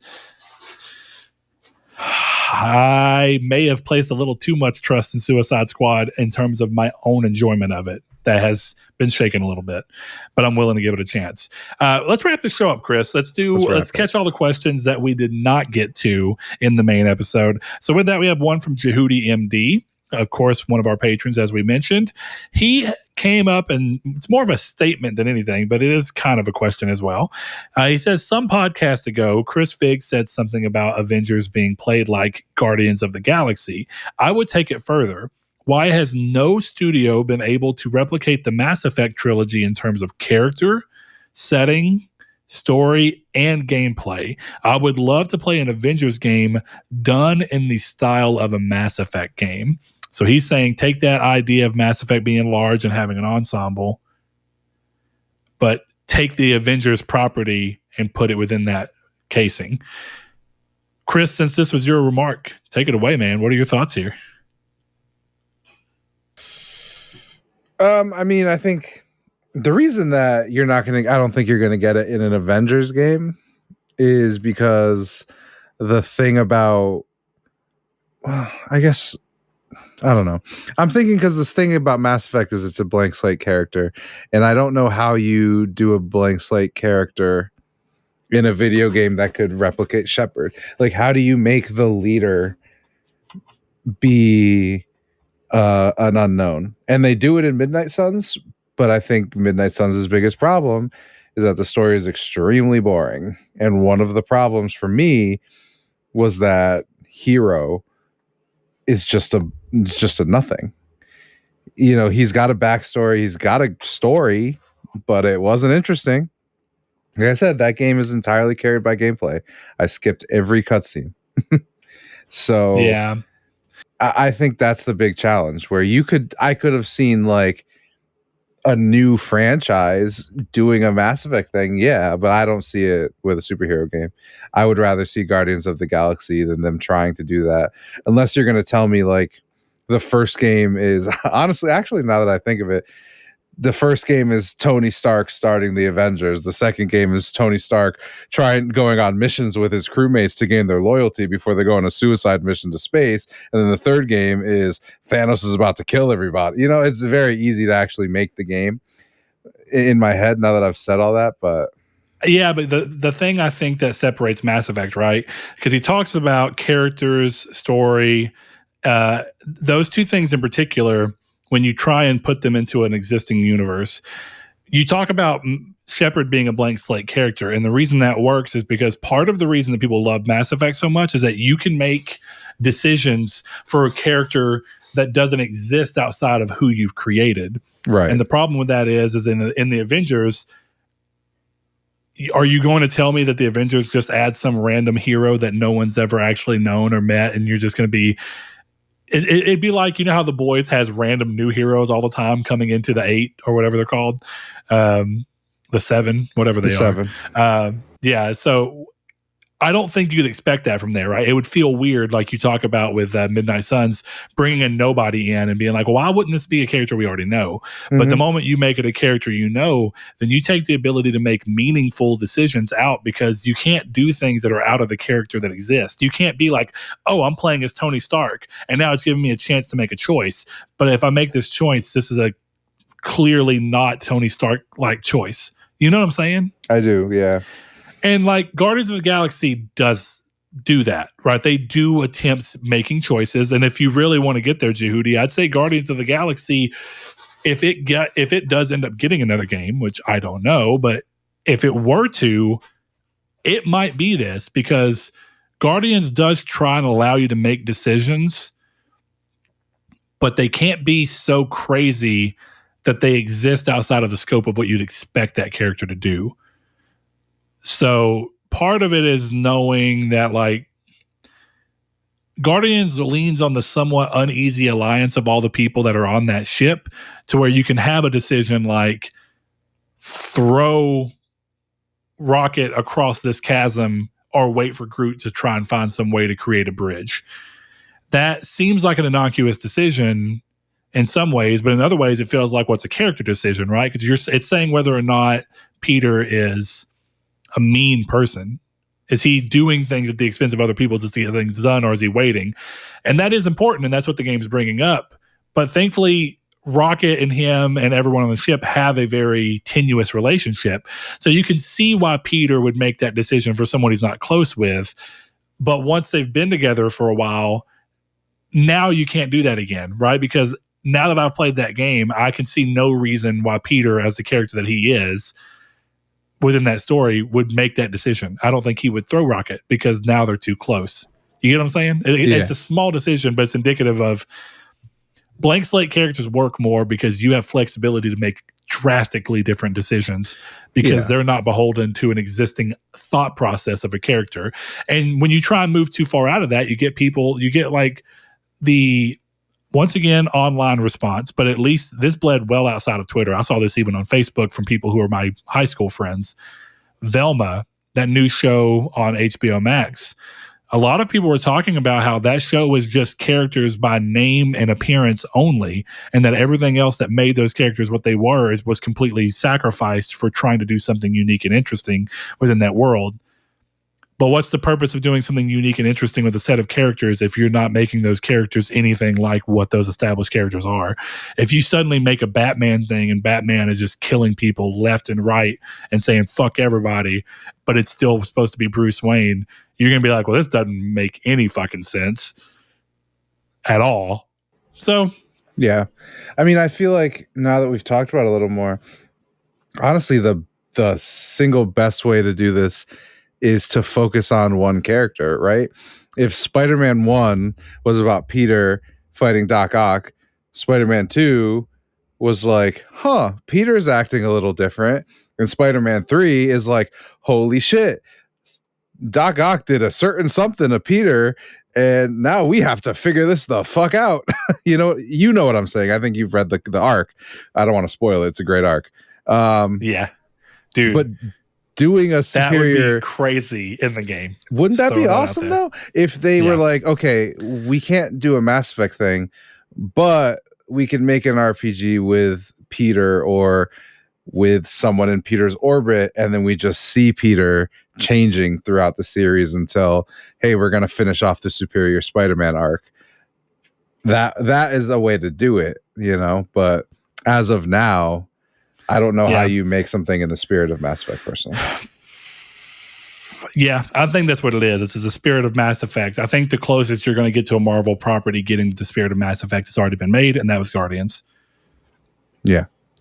I think it's the closest that fits within the confines, but still serves the ideas and kind of inspiration behind a Mass Effect title. Bigger thing though, he says, why has no studio been able to replicate the Mass Effect trilogy in terms of character setting, story, and gameplay?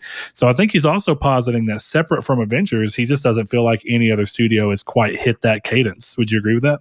I would, yeah. Yeah? I think so. I think Infamous 1 and 2 give me a run for the money in that particular regard, and trying to have choice-based narrative that carries real weight and moves between games. But they're still quite different style games. I would not really wager to call Infamous an RPG at all. No, I have trouble believing that anything like Mass Effect will ever happen again. Just seems far too complicated. So why do you think it happened in the first place? You just think it happened at a time where the games industry was willing to be that risky? I think it's that, and it's something that had never been tried before. And the thing is, yeah, it was successful, but whether it was worth it is another question, right? Well, I think when I talk about risk, I'm kind of looking at Andromeda because, I remember Mass Effect 1, and it is a great game. It's okay. I think Mass Effect 1's a good game. I played 1. And I beat 1, and I played 2, and I beat 2. Actually, I didn't beat 1. I got pretty close, but the game was so buggy that I literally could not beat it. It's like I had to give up on it because I was playing on 360 back when it launched. And I didn't play 3 at all. So take that for what that's worth. But my point being is that Andromeda did not get the same chance as Mass Effect 1. In large part because once you make 3 Mass Effect games that over the time get to a certain quality level and interaction level, you can't stumble again. It's like, that's really, I think the closest you might have been able to get is if Andromeda was not a Mass Effect game and Andromeda was just, hey, here's a series that we're coming up with, a new studio or a new team within BioWare's making it, and it's just called Andromeda. Yeah. And I wonder often, would that game had been given the same willingness to give it the, hey, you know what? It had some issues, but there's a promising foundation here. And I don't know the answer. I didn't beat Andromeda. So I'm not harking up that, I'm not doing that. I'm just saying, could that have been part of it? And is that part of why we aren't seeing people do it again? Because the only time that it's tried to happen that I can think of this generation was with another Mass Effect game. And EA promptly was like, nope, not doing that again. So who wants to pick up that mantle? Yeah. The Witcher 4? Maybe. Probably not, but maybe. I don't know. Because would you say that, well, you haven't played enough of The Witcher 3, realistically, but even The Witcher 3, fantastic RPG, fantastic characters, fantastic setting. I don't think it's trying to do anything like what Mass Effect is trying to do. No, I don't think so either. Because you're playing as Geralt, So unless the new Witcher is you making your own Witcher, which is possible in the lore of that world, and then you getting the freedom to make decisions within who you interact with and who you party up with, maybe they could, because they've already said it won't be Geralt. So we'll just have to wait and see. We will. I'm fascinated to see. All right, one more question. It comes from another patron, Mr. B-Raj88. I love this question. He says, your video game just got greenlit. You get to pick the music score for the game, and you can get the rights to any one singular artist's discography. Who are you picking? And he gives his answer. He says, give me Nas's collection as a whole, and I could tell such an amazing story with his music. So, Chris, do you have a fun answer for this one? Shrezzers. I was thinking it in my head, how funny would that be? Well, I guess the real question is it he says he could make a great game with Nas's discography. Okay, are you making a game about Nas? I think that's what he's doing. So I'm kind of taking this as he says, your game gets greenlit, you get to pick the music score, and by extension, you're getting to use the rights for any singular artist's discography. And so he's saying that with Nas's discography, he can tell an amazing story with his music being a central part. So I'm imagining he's doing something where he's either taking Nas's music and using it to fuel a fiction that can live around that music being part of that game's world, or something to that degree. Huh. Do you have an answer? Because I think I have one, but I do have an answer. For anybody who ever watches the show, they may notice that I often wear my Coheed and Cambria shirt. And Coheed and Cambria have got the Amory Wars, which is what all of their music follows, short of one album that we don't talk about. So with that in mind, I think you could easily tell a really cool sci-fi story that, hey, there you go. You get to go into a big space sci-fi thing, and the whole music is written to be a story of what's going on. So I think you can write a story around that and use that music to, even separate from the lyrics, right? You could create score pieces that pull from musical parts of other songs that you introduce in certain points, and you can make a great game just being like, well, we're going to play off the motif of Welcome Home here. We're going to play off the motif of Crossing the Frame here. We're going to play off the motif of In Keeping Secrets of Silent Earth 3 here.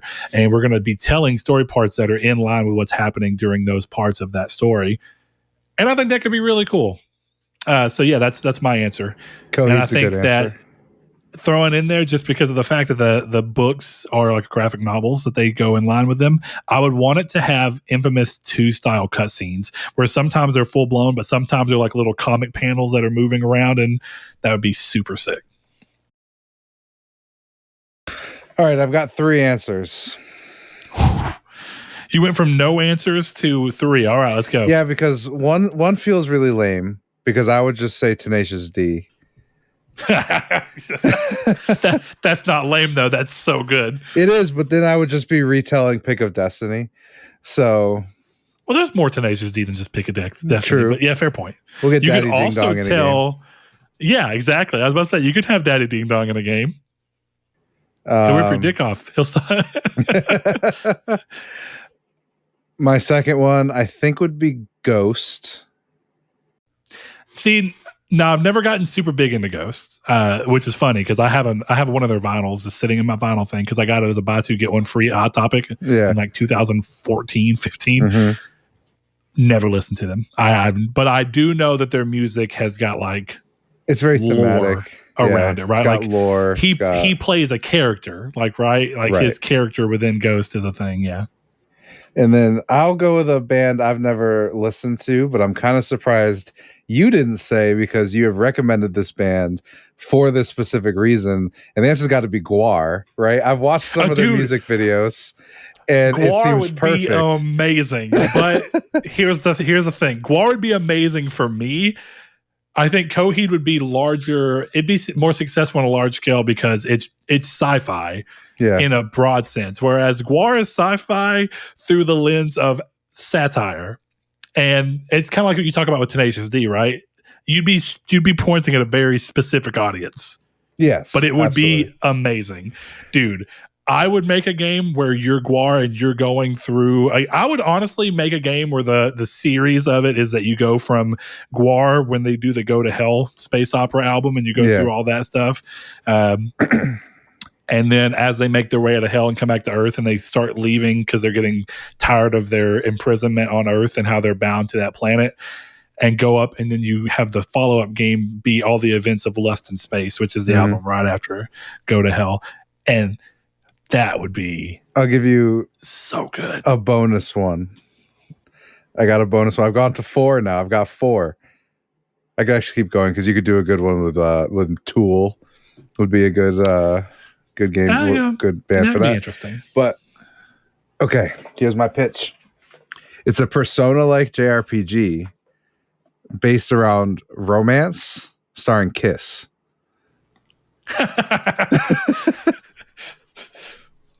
All right. I was thinking you were going to say like a Persona JRPG inspired by the music of Baby Metal. That's just as good. Except I would do like a Doki Doki Literature Club game with Baby Metal. That would be amazing. That would be really good. Yes, like Rob Zombie's in there and all of them. What's that Russian band that you were real big on for a while? Oh, I cannot think of the name of. I would shit myself. That's actually a great one. If anyone can listen to it, I can't recommend you any songs by them because I can't pronounce the names. But Ice Peak is fucking awesome. They have a song with, I think it's Bring Me the Horizon or Wally Sykes. What's the guy's name? Sykes something? Ollie Sykes, yeah. Okay, so I didn't make that up. The song Vampire by them, that's how I found them, and then you can move into Ice Peak. Great stuff. But yeah, I would make a Kiss dating sim because they are, for how they look, softest band of all time. I don't know. I would even argue that the way they look makes them softer. Okay, hold on. In context of the era, probably not. But when you think about Kiss being so used to what we're used to seeing, like Norwegian death metal and stuff, right? They seem like baby's first Norwegian death metal, or like death metal stuff where like people paint their face but with like much more morose looking things. Like Ace Frehley and them have got fucking stars and shit on their face. It's not like a skull or like black paint dripping from like black tears dripping from your eyes. It's like, hey, do you like the visuals of death metal but the sound of classic rock? Exactly. And don't get me wrong, Kiss are fantastic. They're a great band. But if you ever even looking at them, it's so confusing. I assume that in the 70s it wasn't. It was probably more like, what the fuck? This is so punk rock. But that's also like seeing. Well, that's like seeing D or whatever, D Snyder from Twisted Sister in the music video where he's wearing he's got like long hair and a cut off shirt and like he doesn't look that crazy even when he's in like the crazy what's the exercise dude, Richard Simmons. He's in like a Richard Simmons workout thing with crazy hair. Even that is just like, okay, I mean, I guess at the time that was rebellious, but man, that seems quaint in comparison to the things that you see in pop culture now.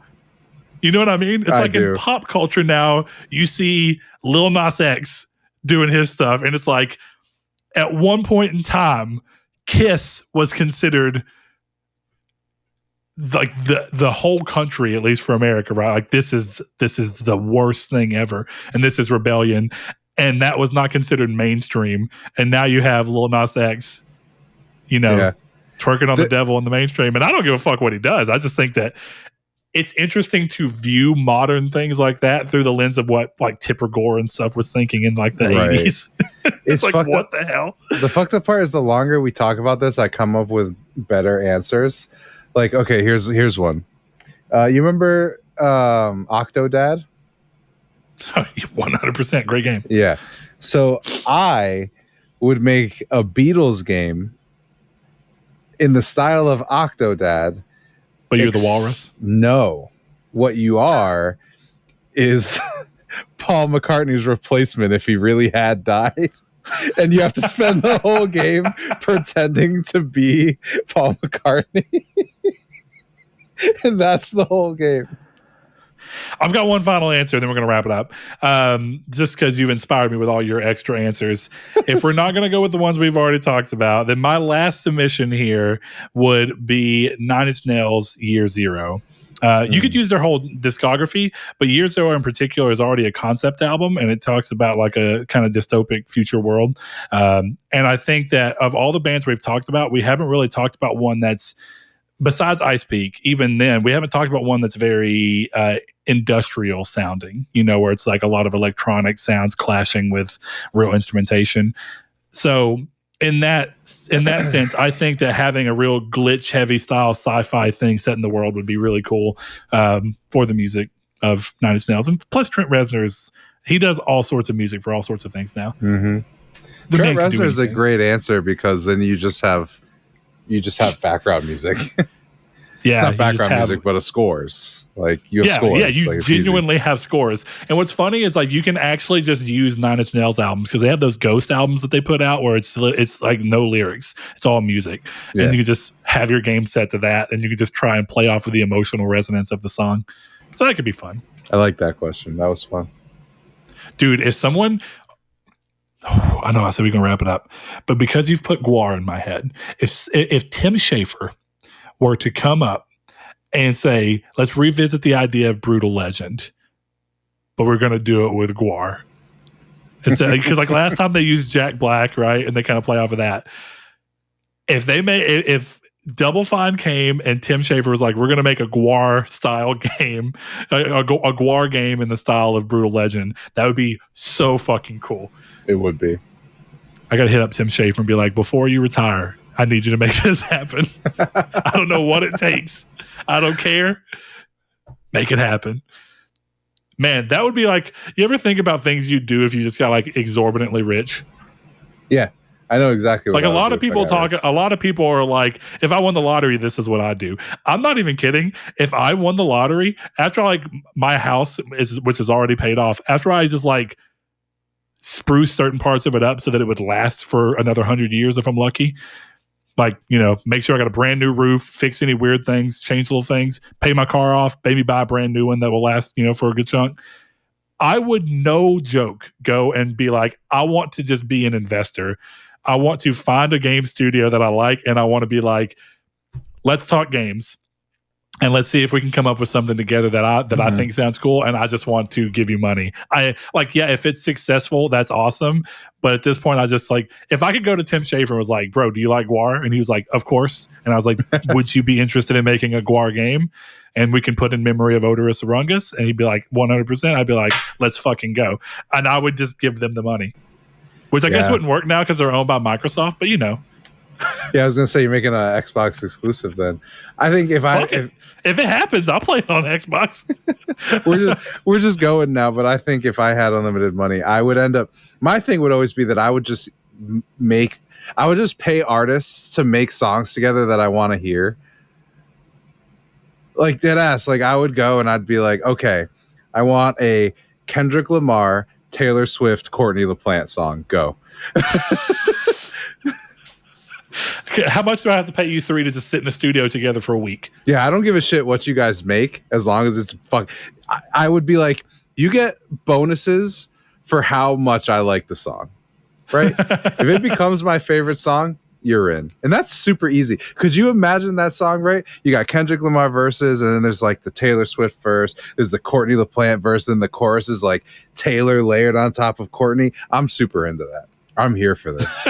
It works. See, I feel like the way you do this is you'd kind of like you treasures it a little bit or sleep token it, because I've been listening to Sleep Token. Everyone in my life who's been telling me for 3 years to listen to Sleep Token, I'm sorry I've taken so long. Point being though is you start with Kendrick busting out a verse, right? And then you come into a real poppy Taylor Swift chorus like you'd expect, right? And then you come back in with more Kendrick Lamar, and then you go into Courtney hitting out a bridge, and right, the bridge starts getting low, and you're like, oh shit, this is starting to get heavy, and she's kind of hitting, and then you come into just a monstrous breakdown with Courtney just fucking laying it down, and then the last chorus is like Taylor singing with Courtney like growling certain parts underneath it, and Kendrick doing like hype man shit behind it. You have a perfect song. You have a perfect song. It's perfect. I don't even like Kendrick Lamar, and I would still be fucking hyped for that. Oh my God. It's like a love song, right? It starts off real nice. The verse from Kendrick, super good. The chorus is Taylor. And then as it gets more intense, you hear like Courtney coming up behind him, like going. And then the last one is like Taylor freaking out, or Courtney freaking out. And then the last verse is like, it all comes back together. Everyone's happy again. And it's Taylor with Courtney. I would aim towards saying that you'd want to speak to what I think all three genres have the most common denominator for them, and I think that would be something that has aggressive energy behind it. So like Kendrick breakup and rap song is known for when they have that. Yeah, breakup song. Taylor's known for having kind of slightly, surprisingly, I would say dark, because I don't really know that's it, but she has moments that I think are more adjacent to what you can get out of metal. And then you have Courtney to complement all that. And then so when you have all of that layering in and coming in together, that could sound wicked. I just think if you try and make a song that's aiming to be happy, you can maybe pull that out of the rap and everything else. But I think Courtney will start to feel a little too lost in trying to bring that together. I'm just imagining her Blessed Be vocals with Taylor Unless Swift you want vocals. like poppy. I mean, you could try and go the poppy route where it's crazy happy sounding, but then it's just it's like breaks and then it comes back I would listen to a Poppy and Taylor Swift song. So like, I mean, it's on the list. Why it's not? On the list. Yeah, right. Man, that would be sick. Somebody give Chris, me money. We've gone. Yeah, right.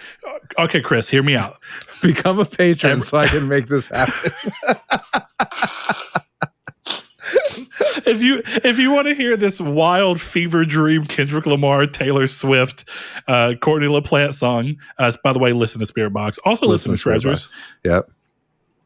Yeah, I mean, I can never stress listen to Treasures enough.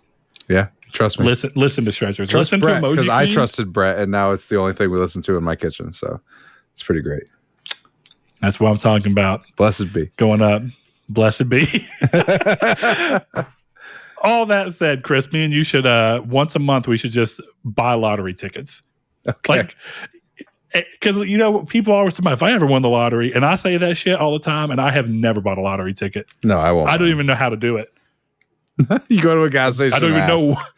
I don't even know what you do. Someone kind of like tried explaining it to me, and they were like, "Well, if you want to win the big billions, you have to buy like add-ons." And I'm like, "What?"